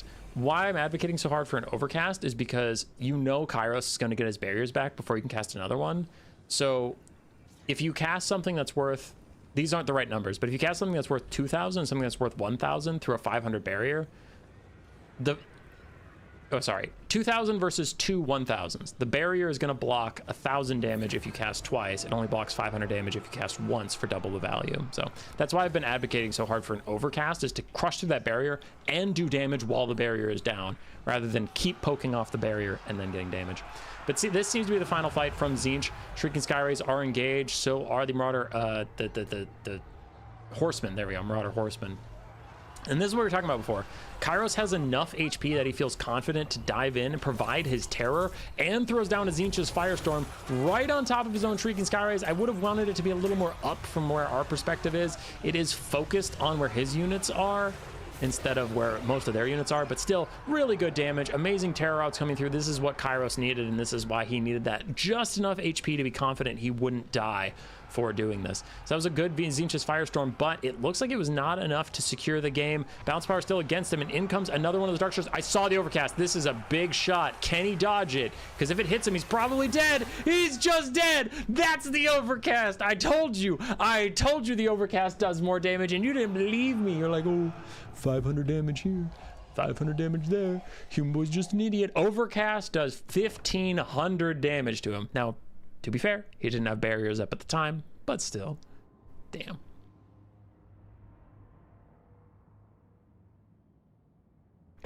Very nice.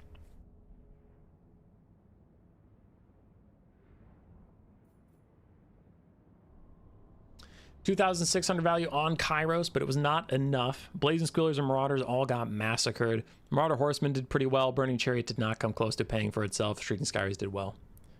GG. This is the best balance we've had in the trilogies. Yeah. I try and say that multiple times. I've said it at least 3 times this stream, but the game is very balanced right now. When I say a faction is good or bad, it's all in like with an asterisk of like compared to other factions, but it's not like they're garbage. It's just, oh, this one's an 8.5 and that one's an 8.2. The 8.2 is lower, kind of thing. Scourge Runner's a lot of value. Golden Knights struggled a little bit to get their value back. Black Corsair Hambos did all right. GG.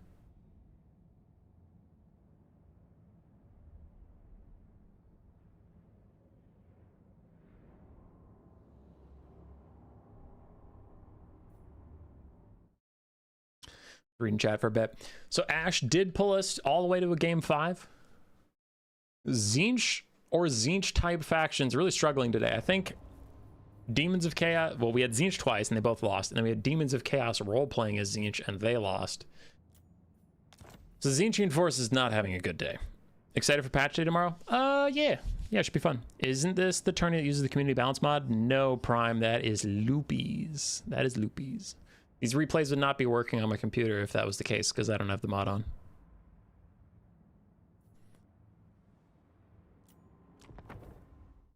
Final game, we have more elves. The green one pulling out High Elves versus Khorne for his final game here. Winner of this goes on to face Alfredino in the finals.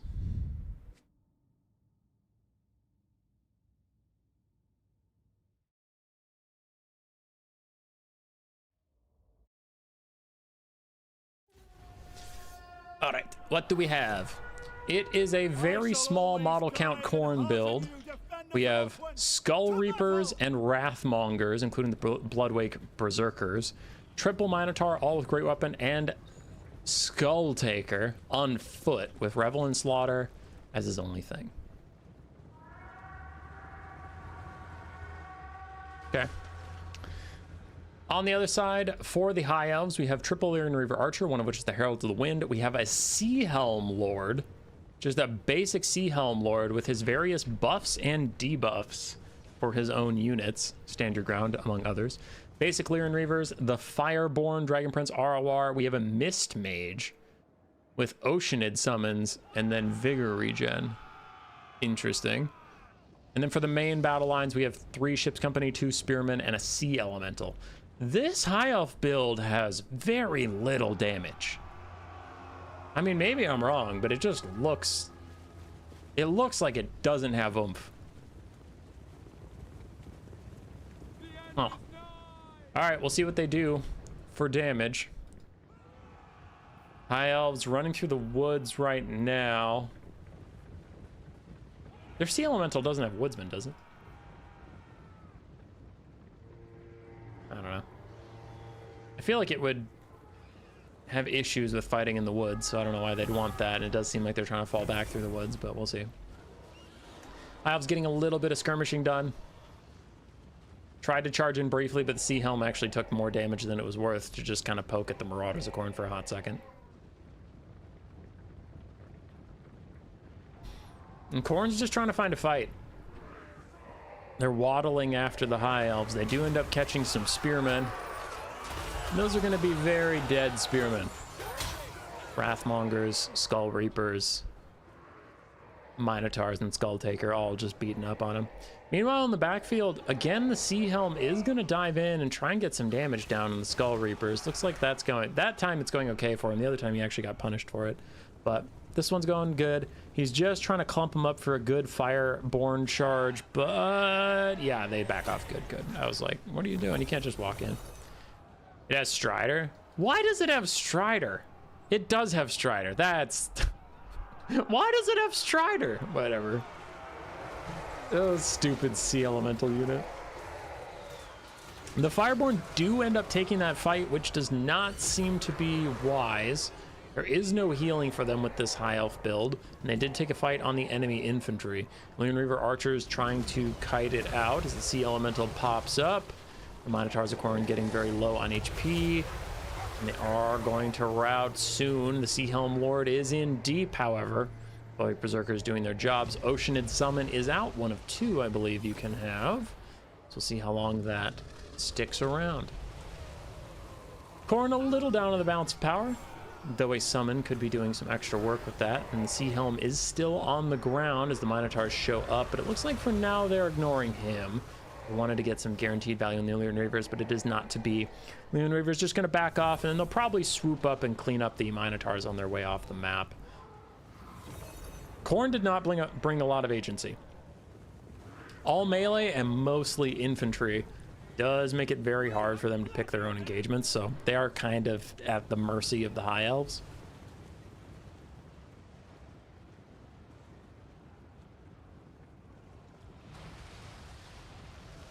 What stops living water? You do think that slamming into trees on its way to attack someone would make its attacks less impactful. So you do think that being in the woods would actually affect it. Like, I don't know. If a giant column of water was coming at you and you got behind a tree, that would lessen the impact that hits you, right?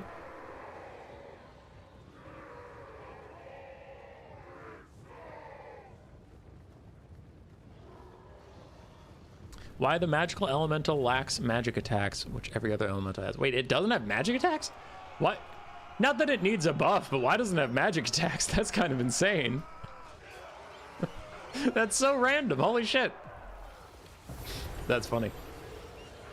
All right. Lariel's upgraded shroud. Oh, that is the heal from the Mist Mage. Gotcha. I forgot the Overcast has a good heal on it. So the Fireborn are getting a bit of a heal from that Overcast. Khorne's just getting walked around the map right now. This is usually what happens to Khorne if they don't mobility max, is they just get walked around.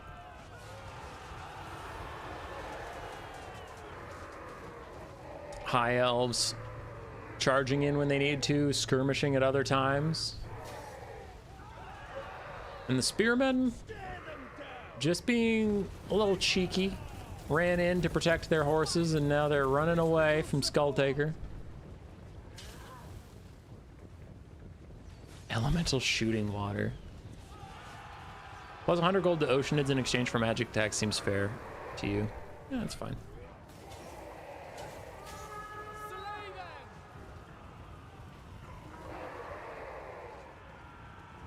I'm getting distracted by chat, as like what's happening in the game doesn't require too much commentary. You can all see it. Khorne's just getting run around the map while the High Elves use all of their ammunition and heal up their Fireborn. Loon Reaver's falling back. Remember kids never get mobility mogged? I actually recently got into watching an old game that I love, Red Alert 2, Command and Conquer from the 1990s. I learned that they're still doing tournaments for it, and I got addicted to watching them yesterday because it was just really fun to live in the nostalgia. But holy shit, Warhammer is more entertaining to play and watch, in my opinion, than that. Because real RTSs, there is so much micro, like, okay, some people enjoy Waywatcher games, right? That's a common community topic. Some people enjoy it. I personally don't enjoy Waywatcher Kite that much, but I'm just using it as an example here. Those games are all Waywatcher Kite.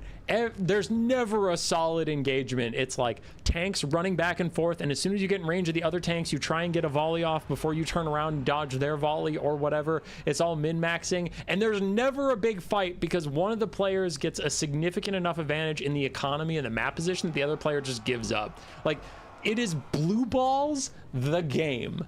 And I was watching it because it was fascinating because I loved this old game, but I'm not going to pretend I sat there and was like, this is peak content. It was just like, if I didn't have nostalgia for this, this would be so fucking boring.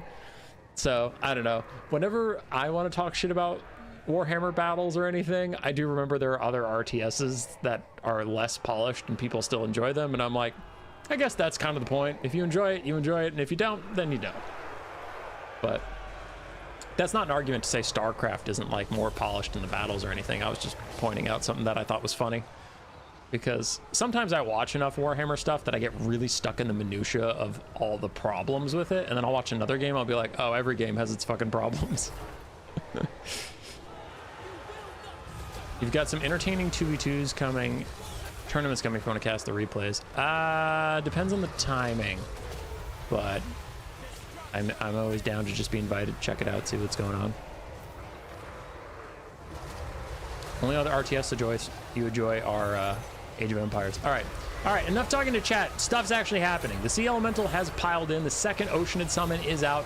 This is the final fight. It's the first and final fight as Khorne finally gets a melee scrap. The High Elves feel like they've picked off enough units, and it seems to be the case, as both of the remaining Minotaurs are thinking about fleeing. The Wrathmongers and Skull Reapers are just desperately swinging in any direction to get some damage out on something before going down. The Lyran Reavers archers are almost out of ammo. 2 volleys, 1 volley, and 0 volleys. So they are getting very close to being out of ammo. Fireborn are significantly damaged, though who knows how much healing the Mist Mage has left for them. Skull Taker is still in here and still doing damage. That Oceanid Summon is fake and will eventually go away. Can Khorne withstand the storm and be left standing on the other end to just flay the High Elves to death? Sea Helm retreating with half HP. Mist Mage retreating with 3/4 of his. And those Oceanids just soaking up precious attacks from Khorne, but now they fade away. And now every smack from the Khornates actually counts against real High Elves that will not fade away at the drop of a hat.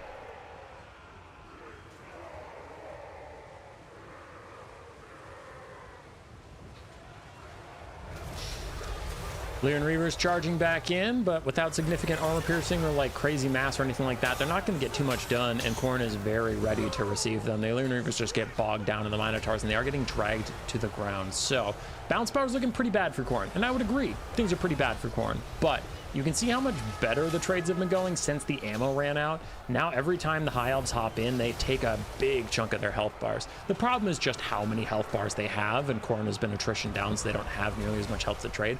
But Khorne's still fighting it out to the very end, still doing good. Army losses is their worst enemy, however, and it looks like it is going to be here soon. Plus the Wrathmongers just too low to really kill everything left. We can see the Fireborn have gotten some decent shots in onto them. Both Wrathmongers still standing by Skulltaker's side, but it's not enough to carry this game. The Sea Elemental still very healthy, still grinding away, and army losses will take them out. Hummus, attend me! What, Iskander? What happened? Human Boy, I demand your attention. You enjoyed AoE 2 and 4. Yeah, you mentioned that. You mentioned that. I was paying attention.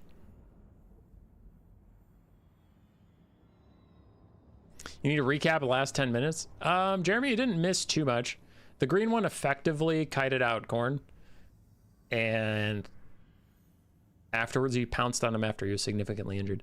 Now, before anybody throws too much hate towards the High Elves for kiting, like, not that the green one didn't do anything particularly toxic or anything. I'm just saying, like, there is two sides to this coin. Khorne did go slow melee infantry, a slow foot lord, and then 3 minotaurs. So as soon as the High Elves saw that, they're like, okay, well, I don't have to engage any of that, so I'm not going to. Like, it's not like he took Flesh Hounds and Chaos Knights and Skull Crushers and Blood Crushers and all that shit and still got kited anyway. It's like, okay, your build was pretty small and slow and easy to kite if they had the kiting tools, so it is what it is. But just before, it's like, whoa, Khorne can't possibly do anything. Well, that wasn't a build that had a lot of... that build didn't have a lot of agency. You just want attention and you love me. Well, that's nice. Well, that's nice. Well, that's nice. That's nice. Yeah. All right, we're on to the finals. Regarding Human Boys, Red Alert 2, StarCraft 2 has had a lot of skirmishes too, but has plenty of solid engagements. Yeah. No, I wasn't trying to flame all of their RTS games. I was just saying I was enjoying watching Red Alert 2, but it was pretty flawed. Now, Red Alert 2 Yuri's Revenge was a lot cooler because the games are longer, so people build more of bases, but basic Red Alert 2, if I didn't have nostalgia for it, it would be pretty ass to watch. How many factions can engage the blob head on and win? Not many, Rogue AI, but that does work in 2 ways, because like the High Elf build, sorry, this is a concept that I have a lot of thoughts on, so I'm getting distracted by it easily.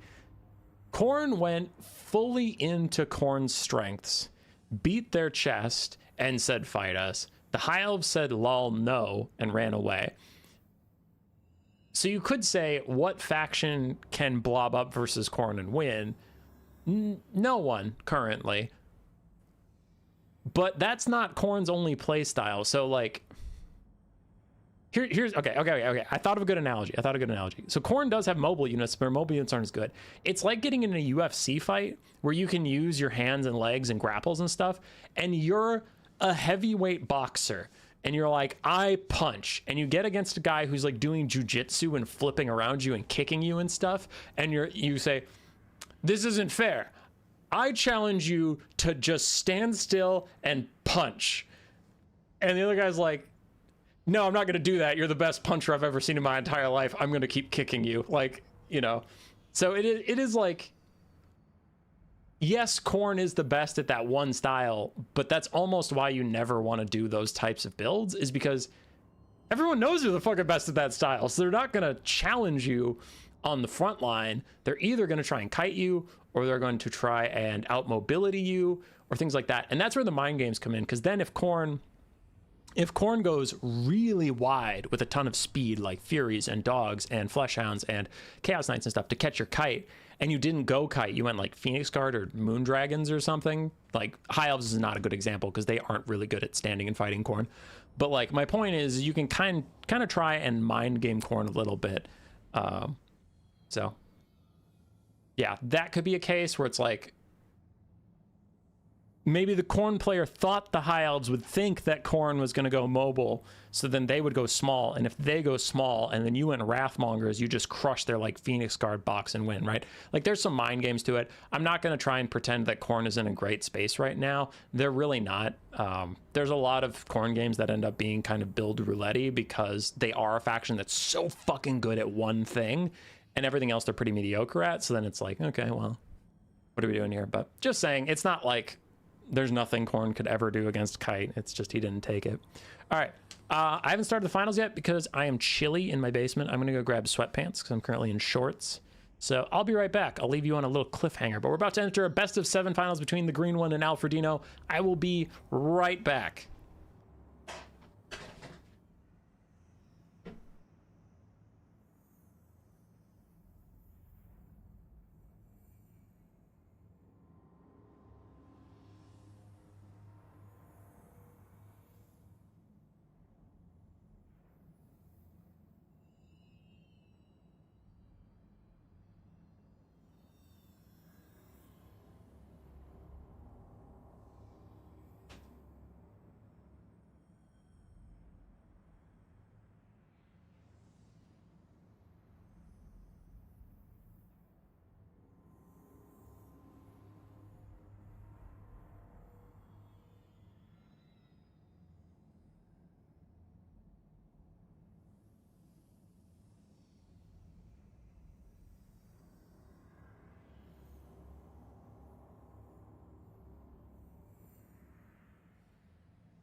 All right, I'm back. I'm back. Here we go.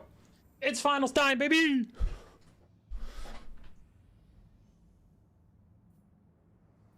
It's finals time. So let's see. Alfredino is on the left-hand side for us, so I do have to switch where he and the green one are.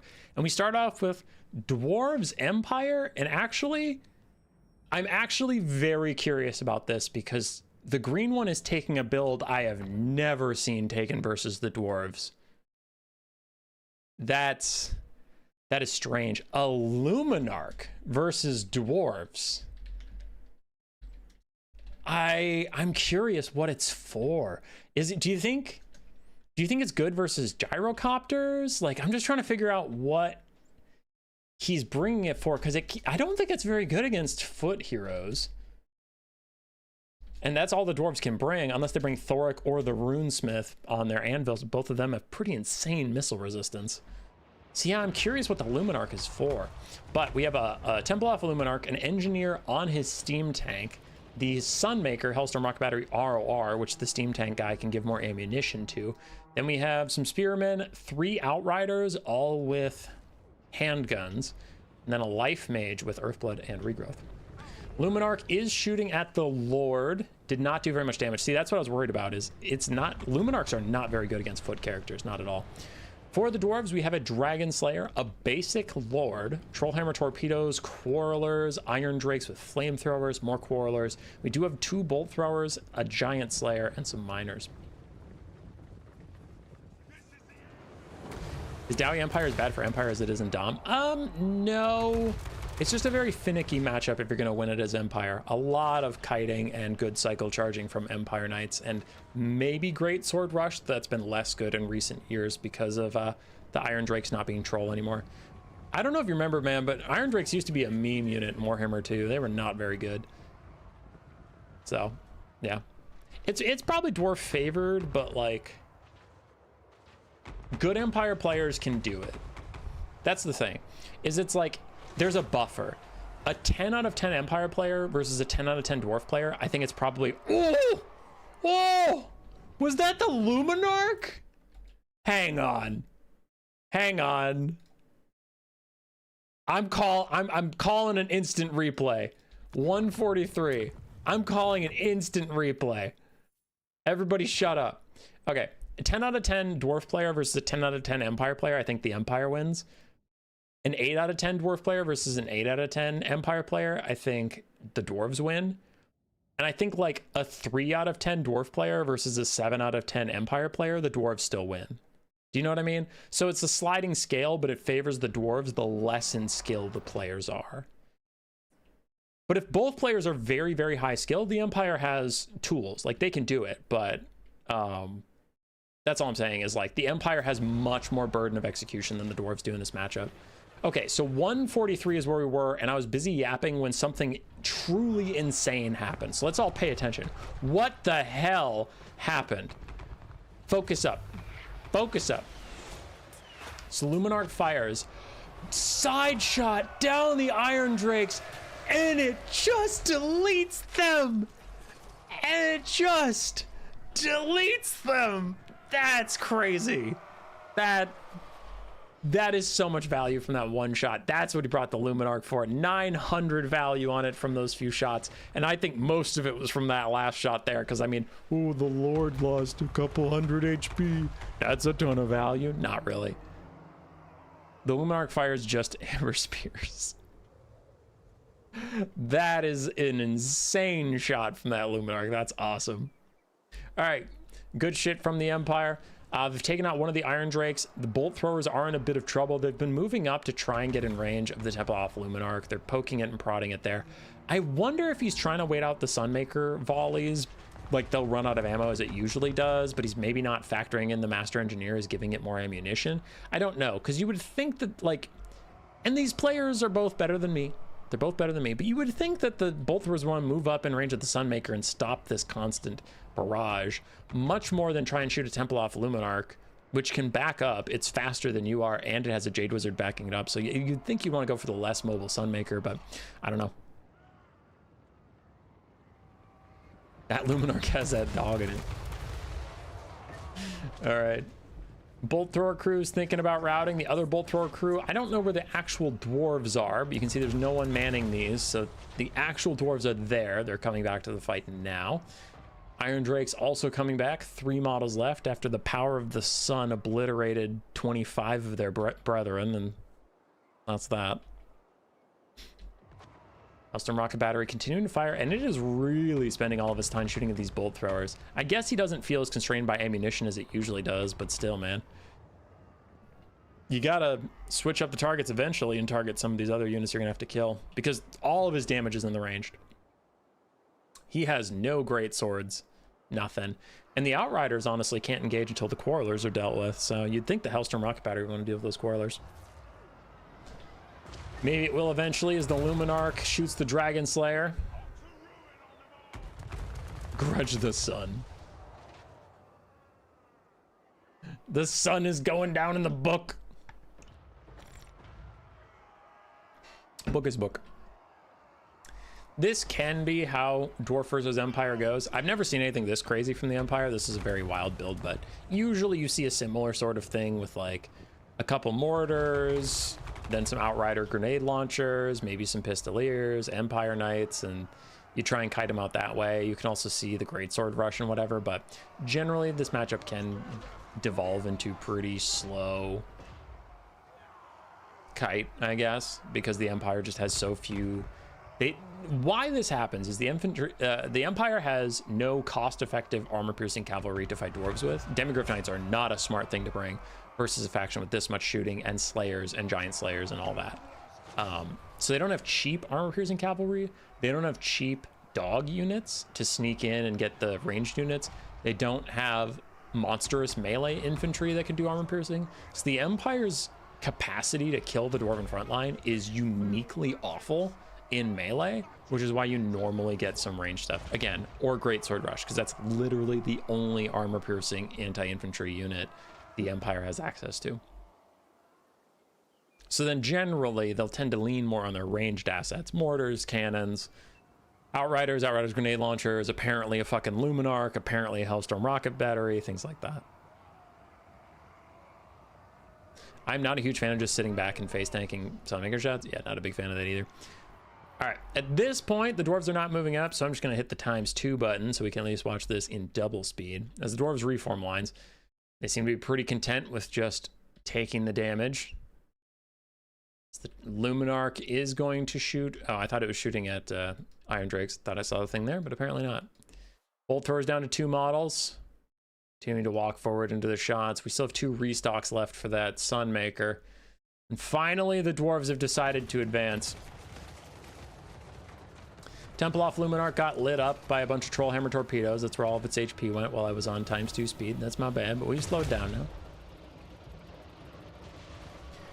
Master Engineer's trying to charge through the Iron Drakes, just disrupt them, but I think these Spearmen are not long for this world.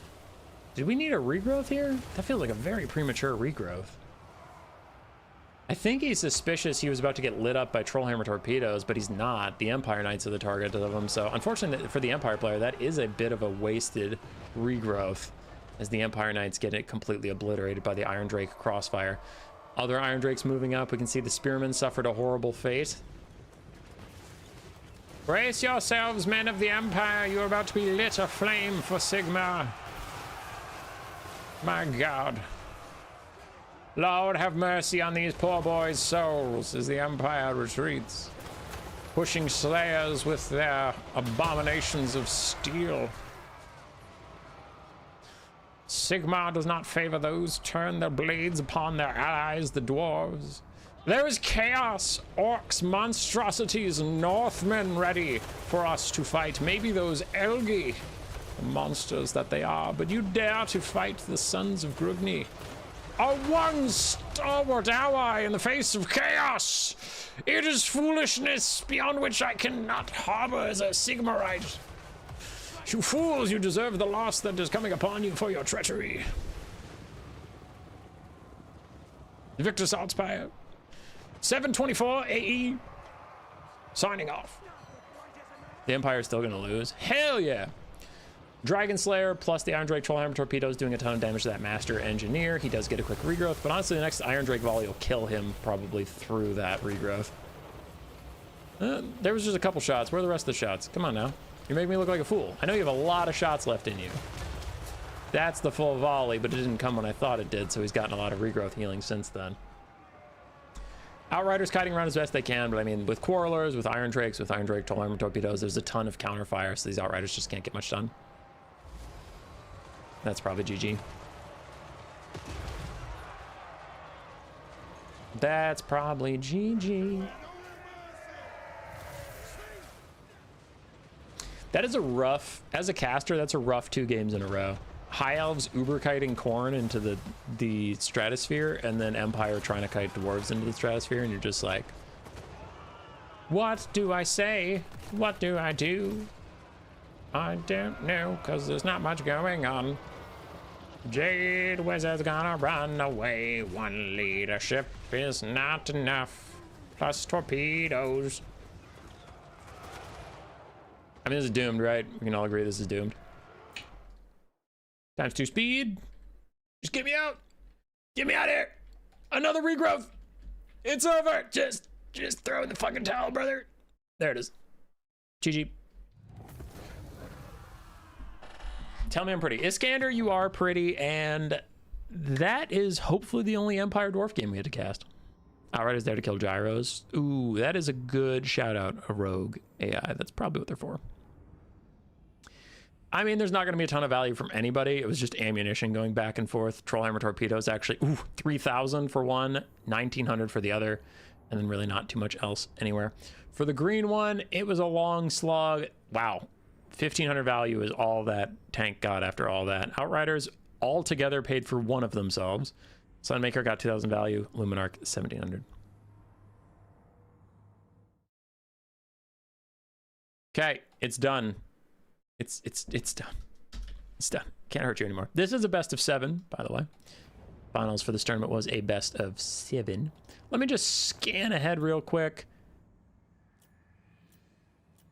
I can tell you this much. There are no more dwarves and no more Empire for the rest of the day. They're in timeout. They're in the corner for that. No more. Next up, we get Slaanesh Greenskins. If this somehow devolves into a crazy long bleed out kite game, I don't know what to do anymore, because there's 1 ranged unit and it's Ruglins.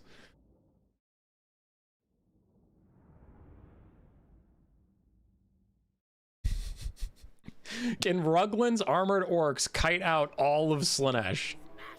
Hey, Father Ramsey. Father Ramsey? Dude, it has been forever. How are you doing, brother? You excited? Are we gonna see your lovely face back with the patch or with the End Times DLC, or are you gone for good? Hope you're doing well. Sincerely, Human Boy, yes, yes. All right, for the greenskins of Alfredino, we have a Goblin Great Shaman on his Spider. Gork will fix it in Vindictive Glare. Then we have some Goblins, Spear or regular. Orc Boar Boys, Savage Orc Boar Boys, Goblin Wolf Riders, interestingly enough, the melee variant, and 2 Mangler Squigs. Ooh. 2 Mangler Squigs. Very interesting. On the other side, for Slaanesh, we have the Mask of Slaanesh. Very strong unit. Has a little bit of a self-heal and then the Mortis Engine ability. Chaos Sorcerer of Slaanesh with his AoE net / leadership debuff spell, and then Lash. A front line of Devoted Marauders, but then the real meat and potatoes are triple fiends. No, double fiend, double pleasure seeker. No way. It's been foretold in the prophecies, in the legends, that you could have fiends and pleasure seekers on the same build, but I haven't seen it. I just see people pick one or the other. This is crazy. What's also crazy is how good this Gorkle Fix-It is. Nice, slow onto the pleasure seekers, and then the Goblin Wolf Riders are here just to be annoying. I really like that tech piece versus Slaanesh. Slaanesh has crazy low armor, so the low armor piercing doesn't matter as much, and then you're just like here to bog them down, get in the way. Look how much damage they're getting out. I mean, sure, their Orc Boar Boys are probably helping, but I mean, like, yeah, Goblin Wolf Riders doing a great job. Really cool tech piece. Do not get to see these guys much because they're only 300 gold.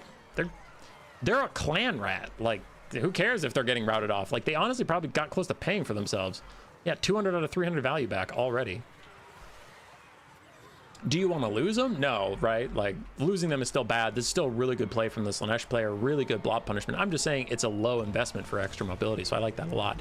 In comes the Phantasmagoria, and is that a runaway net or is that a punish net? It looks like that's a runaway.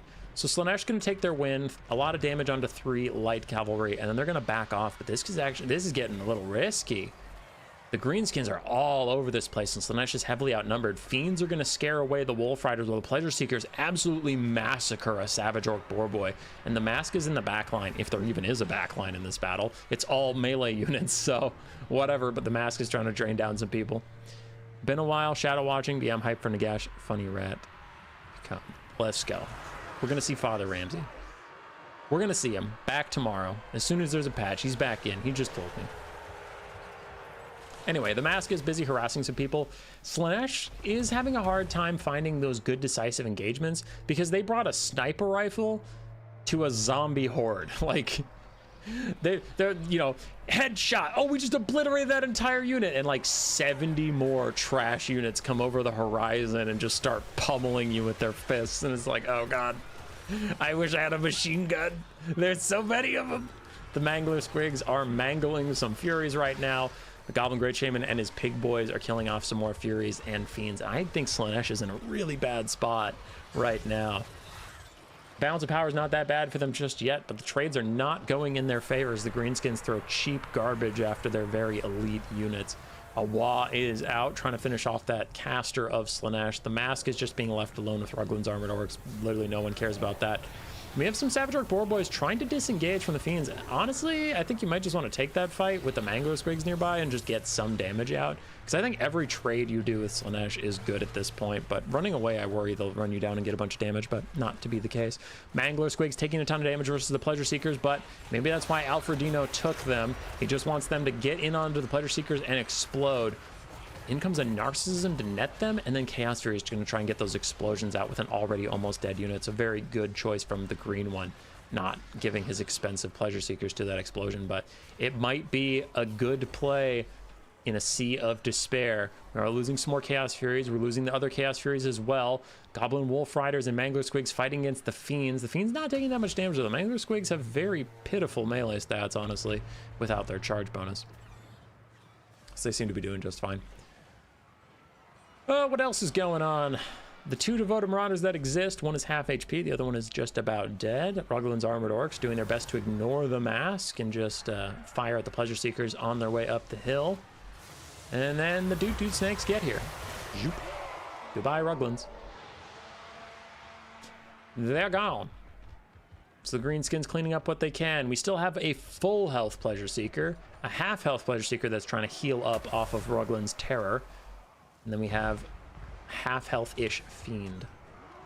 The greenskins, full health Goblin Great Shaman. And then we have a full health Mangler Squig, a third health Mangler Squig, 4 Boarcav, wait, 5. 5 in various states of health, a full health Goblin Wolf Rider.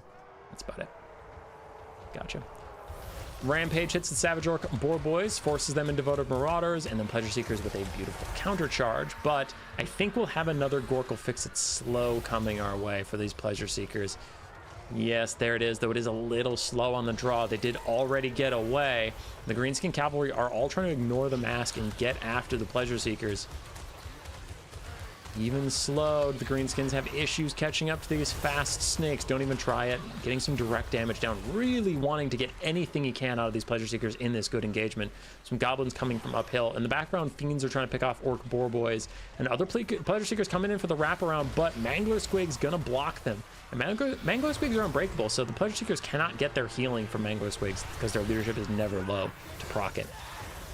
Interesting tech piece there. I'm getting a little concerned. I think the greenskins are still doing fine, but I'm getting concerned because the Goblin Great Shaman is one of the more fraudulent monsters in the game. Full health, tons of balance of power, all that stuff, but man, if he is alone, he gets torn apart very quickly, and his leadership is not as good as you'd think a giant monster would be. I don't think it's unbalanced. I don't think he should have higher leadership. I'm just saying he is a cowardly gobbo, even though he's on a giant spider. So if he gets left alone, if Slaanesh picks off everything besides him, They are very capable of winning this game off of that Goblin's poor leadership. Fiends fighting to the last demon against all these boars. So close to demonic instability crumbling, but as long as it keeps fighting, it has a shot, but no, it will go down after all. Some of the boars routing away from it. Still have 2 pleasure seekers. Still have a lot of models on those pleasure seekers, but we also have the scary bombs of the Mangler Squigs. 4 out of 8 total bombs left to go. Mangler Squigs jump in on the pleasure seekers, with the Wolf Riders coming in behind for the final charge. Probably going to shatter off of this one, but they are trying to just hold those pleasure seekers in place for the Mangler Squigs to catch back up. And the goblins, of course, do a little bit of damage to themselves, just a little teeny tiny bit. Goblin Great Shaman still chasing all this stuff around. Kind of need to see him spamming out more spells, but the Mangler Squigs are getting good damage onto the Mask. Very high weapon strength and bonus for symmetry, helping them out a little bit.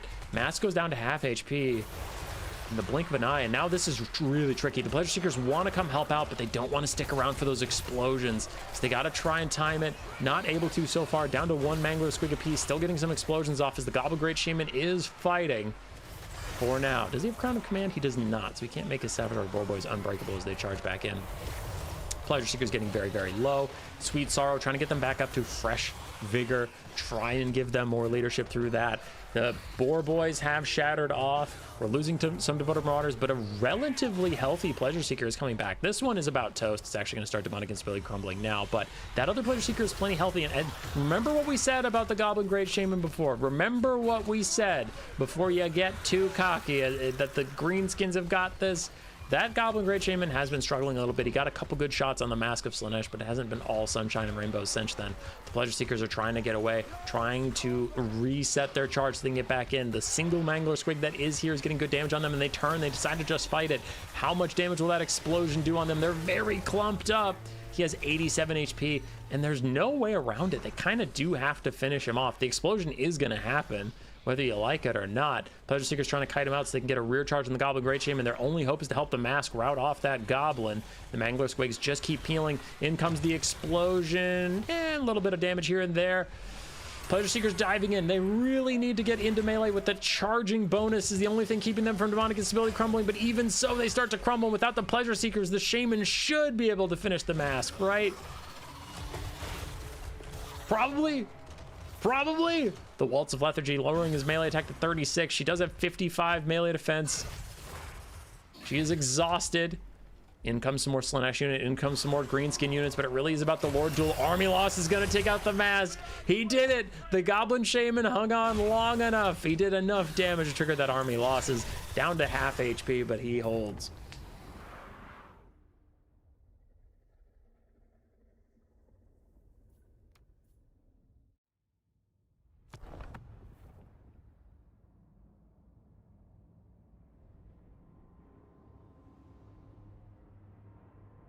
Do people not use the Vigor Draining Aura on the Mask in land battles? He was using the Mortis Engine effect for most of the game, and then when he got down to just the duel, he switched to the minus melee attack because the Goblin was already exhausted, so draining the Vigor didn't really matter. Spider Shaman, 3,400 value. Very nice value from that. Boar Boys did fine. Mangler Squigs, very good value.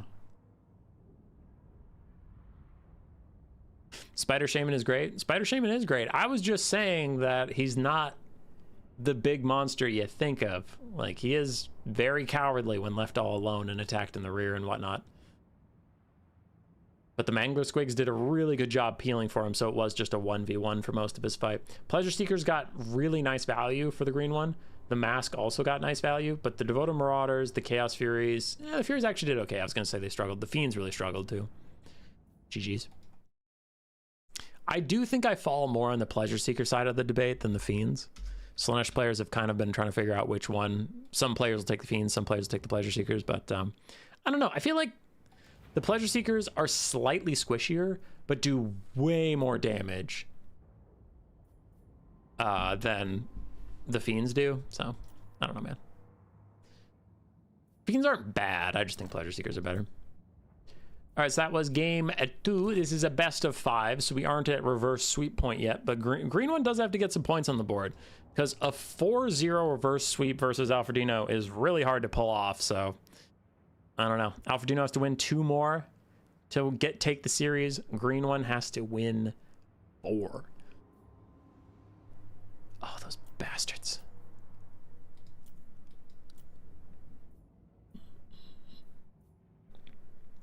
Those bastards. Okay. So, here's the thing. I don't want to switch the graphic, but this is the one replay that the other player sent. So I'm guessing Alfred forgot to save 1 because otherwise he sent them all in. So Alfredino is the Wood Elves. Alfredino is the Wood Elves. The green one is the vampires here. All right. So for the green one, who is the green player here for the only time this series, the green one has the vampire counts. He took the Lamian Vampire Lord with her seduction, lightning reflexes, but she mostly took enfeebling foe, invocation to heck, and zombie summon. Some black knights, a front line of zombies, including the Tithe, a white king with Scabscrath, a Terrorgeist, Devils of Schwarzhofen, a corpse cart, a Balefire, and one of Unholy Lodestone, and then black knights. Okay. For the Wood Elves, we have Skirmish Cav, 4 of those, 5 of those, 6 of those? 6 of those allowed? Interesting. I thought they were all the same unit, but I guess we have Hagbane tips. Then we have 2 Zotes, Durthu, 3 Dryads, and the Wild Hunters of Kurnos. Durthu does have Sword of Daith and Flock of Doom, and he immediately runs into the trees to get Blessing of the Ancients to get a bunch of Winds of Magic very quickly. It's 1-1. The green one won the first game? Did he? Who was the first game? Was the green one the dwarves? Hang on, sorry. Segos is fucking with me. Alfredino was the dwarves. The green one's the Empire. The Empire did not win. What are you talking about? And then game 2. Alfredino was the greenskins, and the green one was Slaanesh. He didn't win that one either. You're trolling me.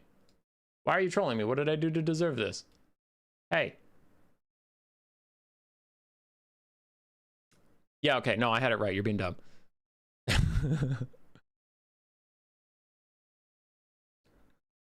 I had to go back in the stream and check because I was like, wait, did I fuck up? But no, it's Segos who is wrong. Alfredino on dwarves won, yes. All right, okay, all right, everybody, calm down. It's just Segos. Breaking my heart. Why you are breaking my heart? All right. Anyway, back to the game. What are we doing? Oh yeah, Wood Elves trying to kite out the vampire counts for a little bit while they charge up Winds of Magic in the trees.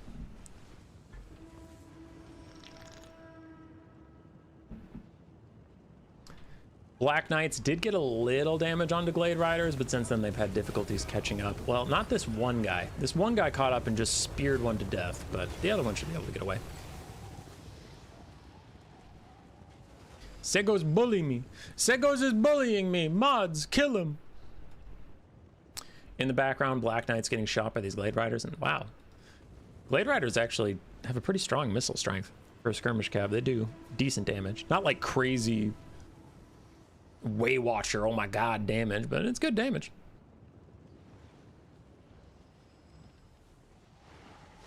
See, I went with kill him because here's the thing. Telling my moderators to kill somebody in the chat is so ridiculous on its face, you know it's a joke, and it is a joke, because I never want to kill Segos. I love Segos, he's great. So when I go, mods, kill him, they go, ha ha ha, that's funny. If I say mods, ban him, I worry that someone will actually take that seriously and then ban Segos, which would be ridiculous, because we love Segos. So I'm like, all right, go with the ridiculous ones so that no one actually bans him. No, Jeremy deleted all of his messages. Why would you do that? Rip Segos. No. My boy, my precious boy. All right, all right. What do we got here? So the Terrorgeist is diving in onto the Zotes. Gets a little bit of poke, but overall the Zotes definitely winning that. And then he's gonna back off. So I think the green one's build here, here's roughly the idea. He took a tanky lord who can give herself damage resistance and speed to dodge arrows, and then the Terrorgeist has self-healing. Because you don't know what the enemy build is going to be. And if it was Way Watchers and like the Glady with her net, both of these flying units would be better at surviving the Way Watcher volleys. And actually they're pretty decent against Durthu too in the late game. Like Terrorgeist and Dragon using their breath attacks effectively, cycle charging effectively can kill Durthu. So yeah, it's a pretty smart pick. It's not conventional, but I can see what he's using it for, and it seems pretty good. He's also, the vampires are doing a very good job right now of mitigating the damage. They've been spreading out what's taking the damage from being shot, so that there's some time you could sit by the unholy lodestone like the devils of Schwarzhofen are about to. So they're going to heal up a little bit. You can get some invocations and a heck and stuff, but he's really making it difficult for the Wood Elves to focus fire one thing and kill it, which is what the vampires need to do. The vampires are all about spreading out that damage and grinding you down. It's where you get to focus shit and actually like obliterate it so it doesn't get all of its healing. That's when they start to lose. So really good patient play here from the green one on the vampire counts. I don't love that Durthu got to take a fight in the woods. This is a huge benefit for the Wood Elves. And you might be like, that's forest camping. Most of his army is outside the forest. So he kind of left a portion of it in and then like said, hey, you can kill all my stuff that's outside the forest and come get Durthu later. And the green one opted to dive into the forest and kill him now. So that's on the green one for taking the engagement. Yada yada rules things, don't know, not my tournament, but since this was allowed through, I'm going to say it's not forest camping because reasons. So there's plenty of targets outside the forest. It's fine, but it's generally pretty scary to fight Durthu and the Wood Elves in the woods, because he gets spell mastery too, right? Is it just power recharge rate, or does he get spell mastery from standing in the woods? Yeah. So his Flock of Dooms are going to be 20% more effective from this as well. Seduction down onto Durthu. I don't know how you're going to try and convince that tree to do that, but sure. So Durthu is seduced and has reduced melee attack as he fights back against the Terrorgeist and the Dragon. They're trying to 2v1 him.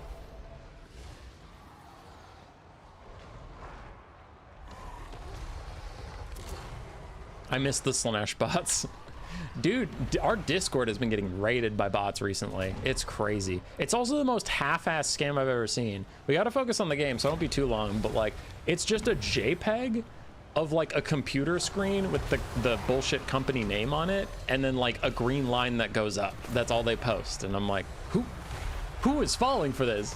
You need to go out of your way to look up that company and fall for their scam, because it's just a JPEG. It's not even a link. Just a picture of my computer screen make money. You want money? I don't know. It's dumb. Don't fall for the bots, kids. Don't fall for the bots. Very good engagement for the vampire counts on the Wild Hunters of Khuranos. They do get a Flesh to Stone, which makes them insanely tanky. And the Black Knight's Lance and Bard get hit with the Sword of Death. But overall, I mean, the Devil's Swords often do get a dive in. There is a bunch of spears around and stuff, but actually it looks like it was a Wood Elf bait first. It was trying to bait them all for this big Sword of Death, which it is getting, but now the Lamian Vampire Lord is here. And why I think that is good for the vampire counts, I get what the Wood Elves were doing, but like, I do feel like trading a Black Knight for the Wild Hunters of Khuranos is definitely worth it. And then again, I always factor in healing with the vampire count. So I'm like, yeah, the Devils are taking some damage, but they'll get invocations and they'll probably be fine. Human Boy, please, I need to know your thoughts on Locke. I think Locke's okay. I think he's a fine champion as far as like champions go. He's a little bullshit sometimes, but an assassin is going to assassin, so whatever. He's pretty weak to CC and stuff. I don't think he should be able to recast his W heal while he's stunned. That seems pretty stupid, but the rest of his kit seems fine.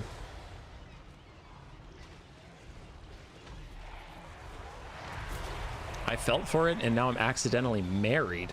Segos. What? Not Segos, Skarbrand. I don't know why I blamed Segos for Skarbrand shenanigans. Skirmish cap for the Wood Elves are very healthy, though they're running low on ammunition. The big problem for the Wood Elves is a breath attack onto Durthu that all hit a tree somehow. Really didn't do any damage to him. Anyway, big problem for the Wood Elves is their central blob fight is not going amazing for them. Durthu is half HP and seduced once again. Dryads are getting pretty low. One of the Zotes is healthy, the other Zote, I guess, is healthy. I think it got a little bit of healing from its bound Earth Blood and whatever. But yeah, running out of ammo is tough. For the vampire counts, you still have both corpse carts up and active, which is good, especially the Balefire one that gives you fire damage versus the Wood Elves. That's quite nice. What is going to be problematic is they're running out of good units. You have 2 corpse cards, which is great. You have a Skeleton Spear and a Tithe, which is great. You have a White King, sure. But for actual units that do actual damage, the Devil's of Schwarzhofen did eventually die off. Black Knights are all gone. So you have an almost dead Lamian Lord who's heal capped at about 2,100 HP, and a Terrorgeist who's almost heal capped, and he's a freaking Terrorgeist. The Wild Hunters of Kronos come back, so the Wood Elves are just gonna, not the Wood Elves, the Vampire guys are just gonna run out of stuff, dude. Breath Attack hit the wrong tree, yes. Looks like we have another Breath Attack coming in now onto Durthu, who is out of the trees. That got a little bit more damage before he did manage to dodge it. Sword of Daith is out, manages to hit multiple Vampire Counts units, which is solid. And Durthu goes back to the trees. Vampires are in a really tough spot now. Terrorgeist, another Breath Attack. That was a much more impactful Breath Attack. The Terrorgeist Breath Attacks are better than Dragon ones against single entities specifically. In every other context, Dragon Breath Attacks are better than the Terrorgeist, but single entities specifically, they do a lot of damage. So Durthu, getting very low. Very, very low. 1,500 HP, down to 1,000. And he is thinking about routing. This is really the Vampire Count's chance into this game.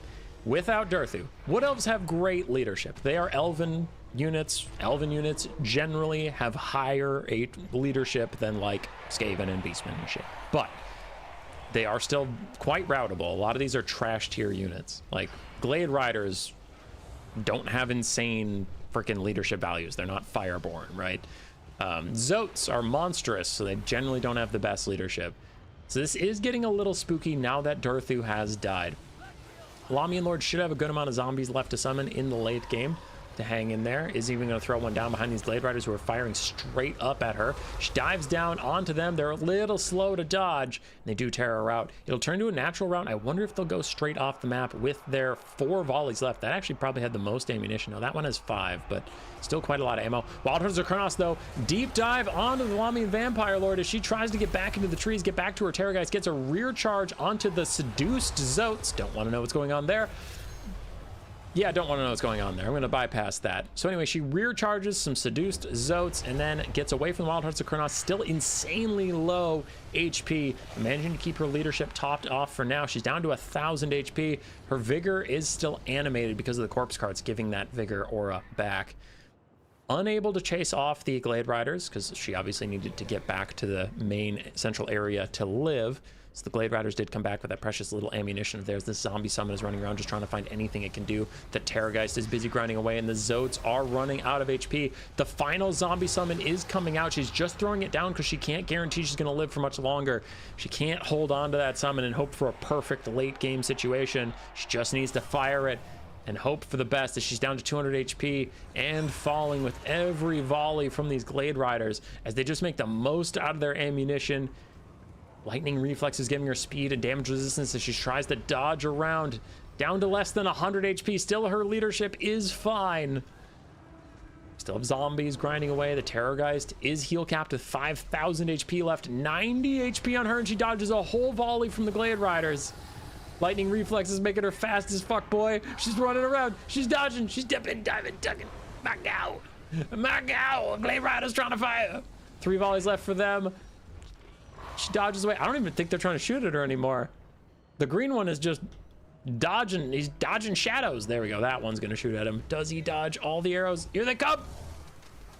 Oh, dodged every single one. Terrorgeist final breath attack out onto the Wild Hunters of Kronos. Gets good damage onto them. Routes them probably for the second time this game. So that shouldn't be a shatter. Oh, okay, that is their 3rd route. So they shatter off. Big win for the Vampires. If the Lamian Lord can just harass Dryads for a bit, maybe chase Zotes for a second, just make herself useful with her last 90 HP, that can be quite hype. I also wonder if would it benefit her to just fly to the edge of the map? No, I guess not. The Widows would just chase her down. Yeah, not really. Zotes are back. She is so damaged, she doesn't even have the balance of power to route Zotes. That's hilarious. Glade Riders have 2 volleys left. They're trying to get nice and close. They say dodge this. Trinity from the Matrix style. Oh no, being away from the corpse cart. No! Okay, the arrow shot her. I was gonna say she's losing vigor because she's away from the corpse cart, so it'd be funny if she just got exhausted and decided to stop living. I unalive because I sleepy. Zombie summon is going to fade away soon, and that is the last summon that we have. We still have a White King with no Scab Screts. We still have a Terrorgeist with no breath attacks, and it is heal capped. The Tithe are slowly still healing up from the Corpse Carts. Corpse Carts just trying to help out. 1 ammo, 3 ammo, 3 ammo, no ammo, no ammo, no ammo for these skirmish cap. Another nasty volley onto the Terrorgeist.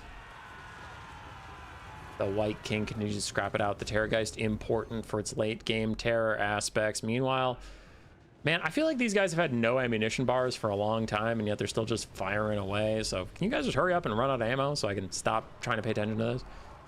Their leadership bars are still blinking real bad.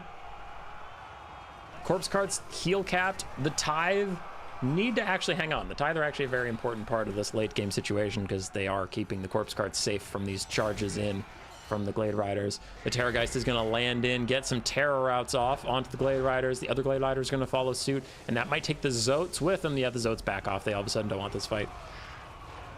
Glade Riders charge back in. We have 1 volley on this Glade Rider, 3 on the other one. Please run out of ammo because I'm sick of not seeing none.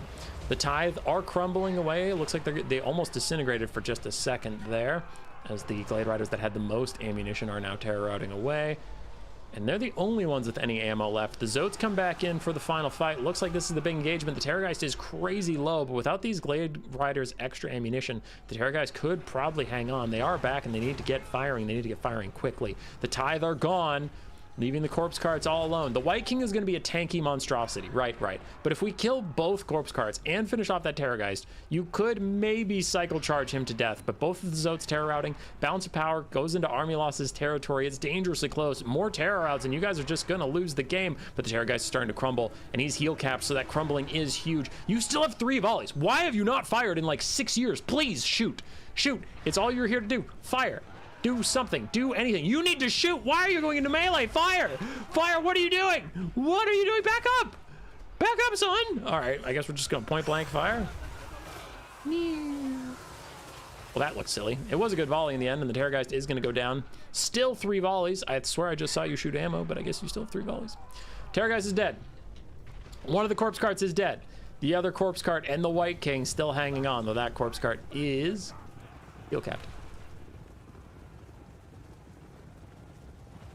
But nothing kills a full health White King. You'd be actually kind of surprised what Zotes can do if they can charge for free.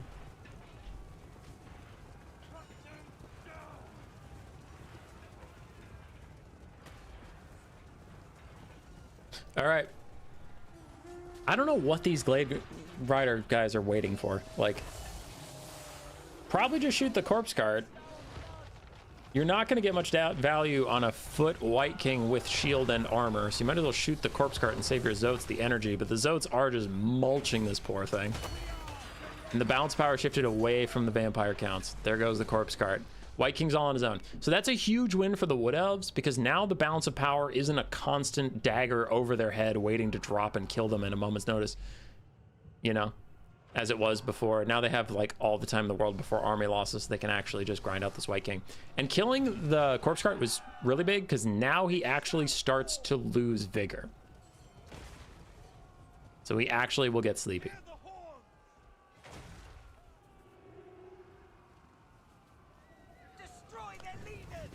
All right, couple shots in onto the White King.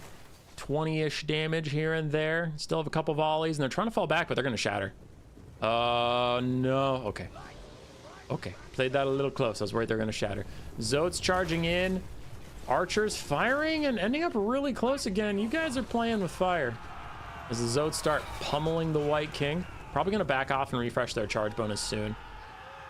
Everybody dives in on the White King and they're going to back off. Is the Wood Elves green one or Alfredino? Green one is the vampire counts for this game only. Alfred forgot to save the replay, so we had to switch who was on what side for just one game. So the green one is the vampire counts. Alfredino is the Wood Elves. Alfredino's Zotes doing good work on the White King. Balance of Power is getting scary for the vampires. And the Zotes probably want to back off.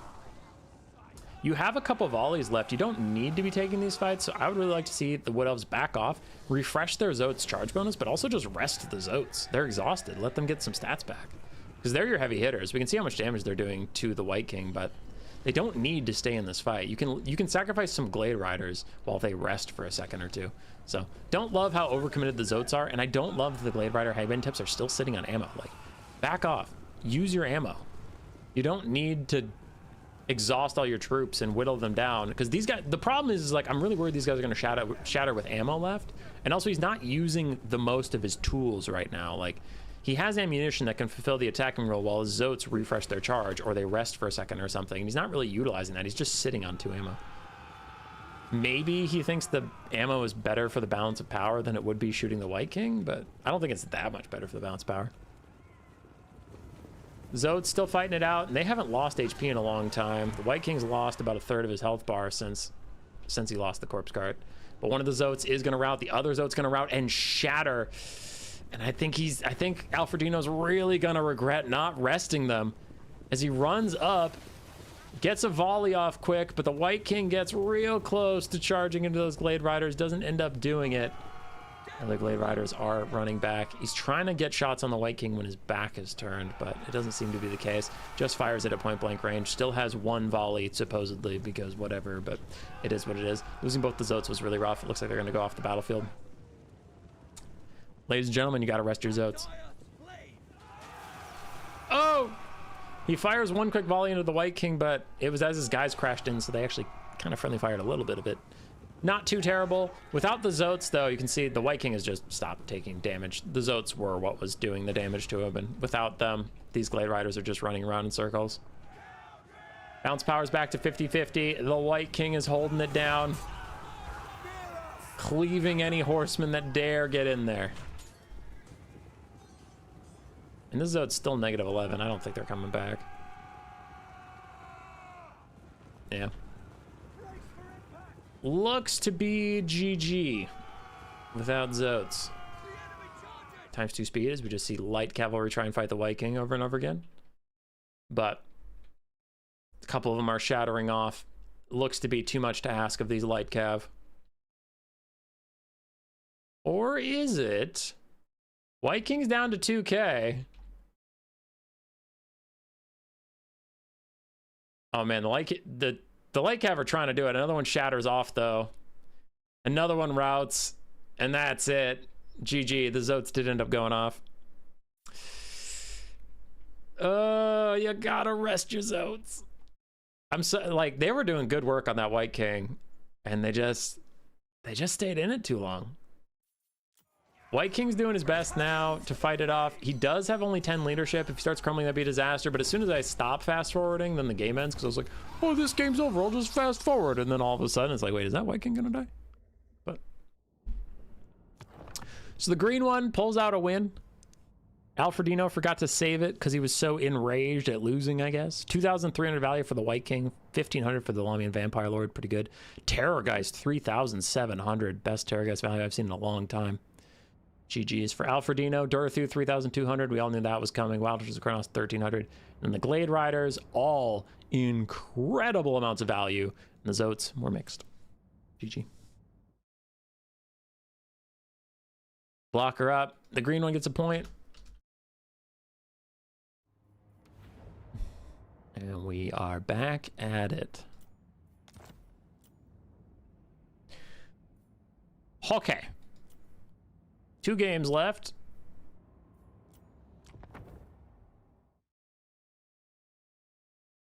Oh wait, it's best of 7.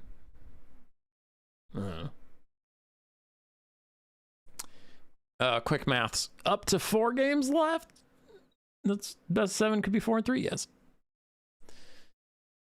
Oh, my voice is so tired. My voice is so tired. I do not stream as much as I used to, and therefore I am lit tired. Alfredino on Norska, first Norska of the day. Riders of the Mighty Serpent and Marauder Horsemen. Then Marauder Ice Wolf Chariots, Marauder Ice Wolves, Marauder Hunters, Skin Wolves, and then a Great Shaman Sorcerer of Death. So a lot of axe throwers versus Grand Cathay here. For the green one, who is now back on the right side, and he's going to stay there for the rest of the stream. So the green one is your Grand Cathay player. Onyx Crowman and Peasant Horseman on the flanks, front line of Peasant Long Spears, then Jade Lancers, Onyx Crowman, an Alchemist with Plague of Rust and Searing Doom, and a Celestial General on his Lion with Lord of Grand Cathay and Fearsome Roar. This is one of those builds that comes up from time to time that just looks like a player forgot money. Like, this Grand Cathay build doesn't look like it costs all of your money, you know? It just doesn't look right. You love the Celestial General? Yeah, he's really cool. He's really cool and he's good. He's good. The only reason you don't see more of him is just Cathay has better lords, but it's not because he's bad. Celestial General is actually quite solid, but Bashiva is good and fun now. She's the newest one, but Zhao Ming is usually just the best pick. His self-heal is so strong. He's really good for his price point. He's a good caster. He's a terror-causing, tanky monstrosity lord that can get out of any situation. So it's really hard to not take him, but Celestial General is quite good. Fearsome Roar is nice. I think he's mostly taking that to like dive in on skin wolves and route them off for dogs. So Cathay has 0 range units, meaning they have to get in here and fight. Ooh, nasty chariot charge on the Peasant Long Spears, however. All I was going to say is he is trying to set up a surround. Are those the right? Oh, that's where all of his money went. Those are the Righteous Lances. When I see a flying unit, ROR, for Cathay, I always think the Empress Crowman, but the Empress Crowman are over here. So he has the Righteous Lances of Wei Jin. Okay, yeah, that makes more sense. So he has a very expensive flying cav piece.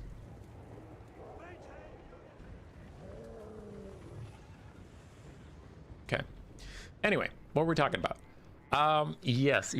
Got it. So Cathay is all melee, so they're trying to get a good surround onto Norska before proccing the first engagement, but Norska is not really letting that happen. They have been rotating away, though we do see some Peasant Horsemen catch Marauder Hunters. Fortunately, those are Peasant Horsemen, so they're really not going to get that much damage out. But a Fate of Buna onto the Empress Crowman, get them nice and low. Peasant Long Spears getting damaged, and Alfredino just kind of kiting with the Marauder Ice Wolf Chariots, getting little poking damage here and there where they can. And yeah, these Marauder Hunters really didn't care about that Peasant Horseman charge at all. Not a big problem for them.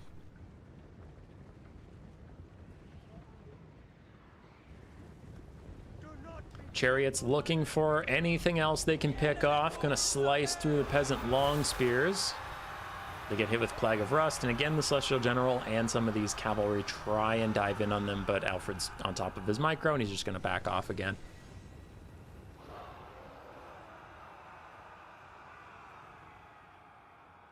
All right.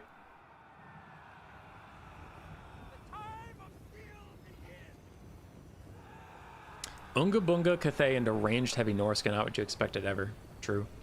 Here's my proposed fix for Chariots. Give them insane mass on the charge, but if they stop or try and turn, they have really bad turn speed and much reduced mass.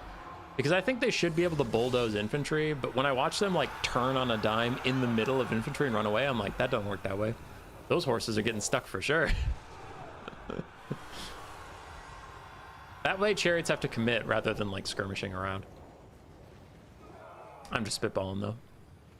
All right, Cathay is still trying to push up, but again, they're the full melee thing, so the longer this early game goes on without a decisive engagement, the better it is for Norskas. They're just continuing to just puncture the Grand Cathay lines. These Peasant Spears are having a really tough time with the Marauder Ice Wolf Chariots, but finally they might have gotten caught, bogged down in a couple stray Jade Lancers, allowing the Celestial Lion to dive on top of them. One of the models gets away, one is dead, and the other two, again, are stuck on a Jade Lancer that just happened to stay in their way, and that doomed the entire unit.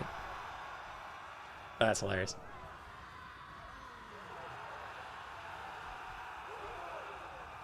All right, Marauder Ice Wolf Chariot, one of them taking a significant amount of damage, the other one is just getting poked a little bit. And on the far side, we do finally have Cathay getting an engagement they want. They do beat up some Norskan Ice Wolves. They're going to get some Marauder Horsemen, but units over here are actually quite attritioned out, so Norska's probably still feeling okay about this. Marauder Axe Throwers harassing Peasant Long Spears that have routed, and Norska's just taking all the time in the world, not feeling rushed in the slightest. Doing whatever they want to do. Alchemist trying to chase down the Marauder Horsemen. Righteous Lances of Wei Jin still haven't actually done anything. They haven't committed to any fight at all. Interestingly enough. as I check my phone to see if what was being typed to me was urgent or not. It was like Grace being, I'm stuck at the gas station, my car broke down, come get me. Chariots again, charging straight through the front line. One of them does get caught up on the Celestial General, so he might die. Celestial General might beat his ass. Empress Croman drop a little bit of a bombing run across the Marauder Hunter Javelins, but their spread formation means they don't really take that much damage, and they are going to try and harass those Croman on the way out. If they can get one good volley, they can maybe get them down to crumbling territory, but it's not going to happen. They back off. And a second Fate of Buna has come for the Righteous Lances of Wei Jin this time. Should do decent damage. They have a higher HP than the Empress Croman, so they won't like nearly die, but still going to be a lot of damage on an expensive unit. Overcast is Searing Doom doing some decent damage to the Marauder Hunters, who are just pin cushioning the Jade Lancers, and they are not the anti-large variant of their Javelin brothers, but they are the armor-piercing axe variant, which still means a lot of damage onto heavy cavalry. And Grand Cathay is just getting picked apart. Norska has been very on top of their Chariot Micro, which has been nice. They've been getting really good engagements with these axe throwers, and they've been keeping their mobile units safe and sound, really not overcommitting the Skinwolves onto anything. Haven't seen the need to. Now I would wonder why the Skinwolves and Dogs don't come up and protect these axe throwers at this point, but maybe he has a reason. I don't know. He seemed to be doing things for mostly good purposes. It looks like they're zoning some Jade Lancers in the back. Now they're coming in though, so I do have to think that if they're going to come in now, it was just a little bit of a lapse in micro from Alfredino. Just a little bit. Otherwise, why did they wait this long to hop in? But there they go. Hopping onto Jade Lancers, getting a little bit of damage. Not a ton of oomph behind them, as the Skinwolves aren't here. Ooh, this could be really bad for Cathay.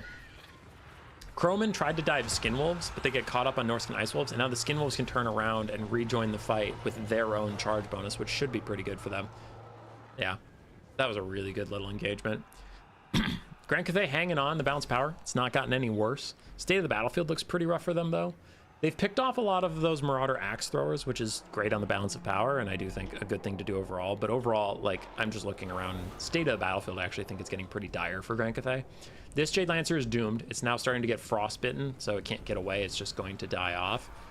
And then Righteous Lance is getting very low. These other Jade Lancers are very low. So you're going to get to a late game where it's just a Celestial General at half HP, apparently a full health Onyx Croman, and an Alchemist, versus a lot of Norscan units they just can't deal with. Especially if we start pivoting to Spirit Leeches instead of Fate of Bunas. If we just start Spirit Leeching the Celestial General, maybe he has been, I haven't been noticing it, but that would probably just seal the deal here. Because if the General doesn't have enough HP to kill the Skinwolves in the late game, then it's over, because Cathay doesn't have any damage left anywhere else. Another Searing Doom down from the Alchemist to help the Jade Lancers rout off those Marauder Hunters. CA has been giving special abilities to many units that don't need them. Momentum is another example of that. In the tabletop version, Skycutters didn't have any special rules when charging. Yeah, that one they might have done to help with some unit jank, because flying units are generally pretty bad at charging down onto ground units, so maybe the extra mass was a way to make a flying chariot actually act like a chariot, which in tabletop probably works better because it's just dice rolls and not like programming. But that would be just a guess. Grand Cathay losing several units, lots of things routing off. Celestial General is getting Spirit Leeched, as we mentioned. He's going to dive in, do some decent damage to Skinwolves with Righteous Lances of Wei Jin backing him up, and his Roar. If he roars soon, he actually is going to tear out the Skinwolf. So we'll see if he does that. Plague of Rust overcast onto the Skinwolves. Did they need that? What's the Skinwolf's base armor? It's 15. Okay, that was definitely a mistake. Because a basic Plague of Rust already takes Skinwolves to 0, so you didn't need to overcast it. I wonder if he was trying to aim at the chariots and missed, or if he just didn't think about how much armor the Skinwolves actually have. I don't know. In comes a very nice Searing Doom, though. Can Alfredino dodge it? Doesn't look like he's going to, so that's a good one. Nice, get the dogs super low, so Celestial Lion can take him out. Spirit Leech onto him is pretty brutal, however. Like we said before, once those Spirit Leeches started getting pivoted instead of the Fate of Bunas, Celestial General's life is on a ticking timer, and that timer's not long enough. He did really good work. Everything besides this Skinwolf has been attritioned out for Norska when they used to have such a big battlefield lead on the HP bars, but it's just not enough. The Spirit Leeches, the slow Skinwolf damage, the Celestial General is going to go down, and that's going to trigger army losses in the favor of Norska, taking Alfredino to match point at 3-1. Final good Searing Doom, but we don't get to see it. For Alfredino, his Lord got 2,100 value, which is quite nice. His Marauder Hunters, overall not amazing value, but they did okay. Chariots did solid. Norscan Ice Wolves did fine. Skin Wolves did pretty well. GG's. For the green one, his Celestial General and his Alchemist both did nicely. Peasants just got picked apart by the Chariots. They did not have a good time. Jade Lancers did overall fine. Righteous Lancewision did overall fine. Onyx Crowman did overall fine. Pretty close game in the end. Just kind of slow. Slow and methodical. All right, Alfredino match point. Green one still 3 away from a win. He's gonna have to turn this around. On to game 5. Our first Kislev sighting of the day versus High Elves. Alfredino on Kislev.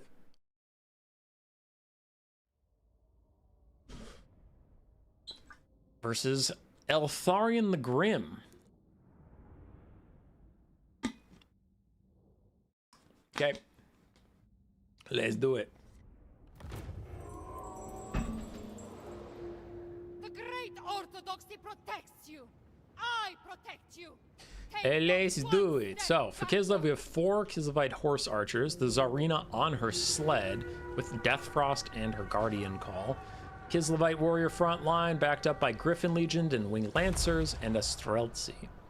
On the other side, for the High Elves, it is all melee all day. Illyrian Reavers, Silver Helms, and the Fireborn with Eltharion and White Lion of Krace. For Eltharion, we have Soul Quench and Apotheosis.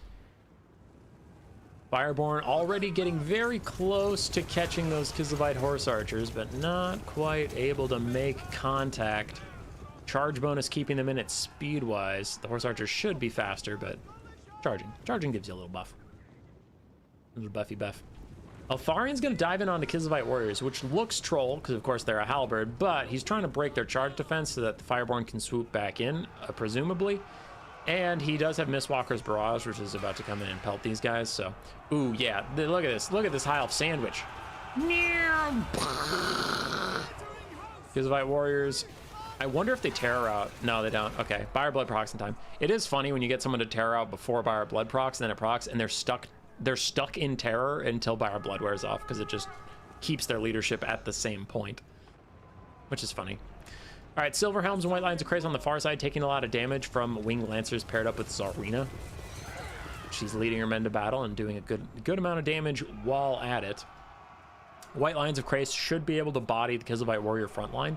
And then the theory probably goes that you have armor-piercing medium infantry to hide behind, and then like you can win the cav fights later in the game. That, or he was just taking them to get through armored Kossars, which don't exist. Who knows? Eltharion's looking for a fight with the Tsarina. Deathfrost currently whittling him down a little bit, however. In the distance, Kislevite Horse Archers are peppering in onto these Silver Helms. We're not having a good time of it. Winged Lancers getting the better of those Illyrian Reavers and Silver Helms. Griffin Legion get a nasty charge onto the White Lions of Krace, but they are still White Lions. Armor-piercing infantry generally fine with fighting cavalry of any kind. Usually a good matchup for them. But other Winged Lancers are helping the Tsarina take out the White Lions of Krace. Does their Buyer Blood proc? No, because they're High Elves. They're not Kislev. You don't get Unbreakable for free. Screw you, dude. The Fireborn chasing down the Griffin Legion, getting some decent damage, but they are about to waddle onto Halberds and the Tsarina, who is breaking their charge for the Griffin Legion now.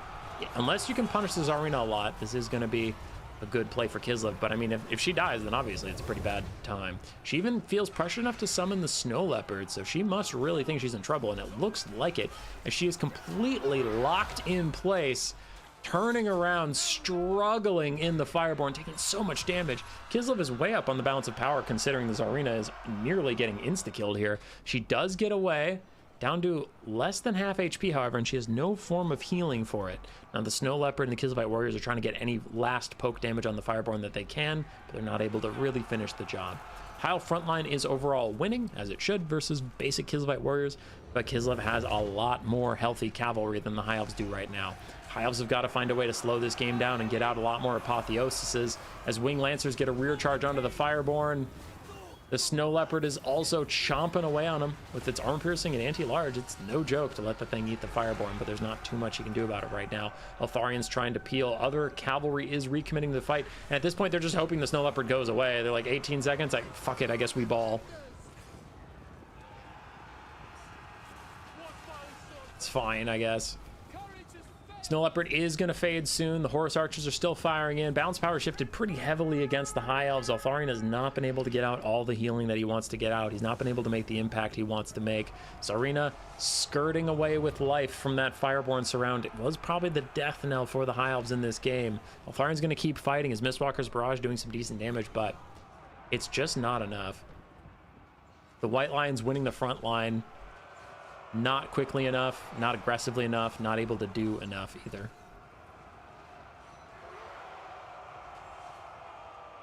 Fireblood is procced for some Griffin Legion. Other Griffin Legions still have theirs left to go as the Horse Archers continue to fire in at anybody trying to rejoin the fight. And I think Alfred's just trying to get army losses at this point.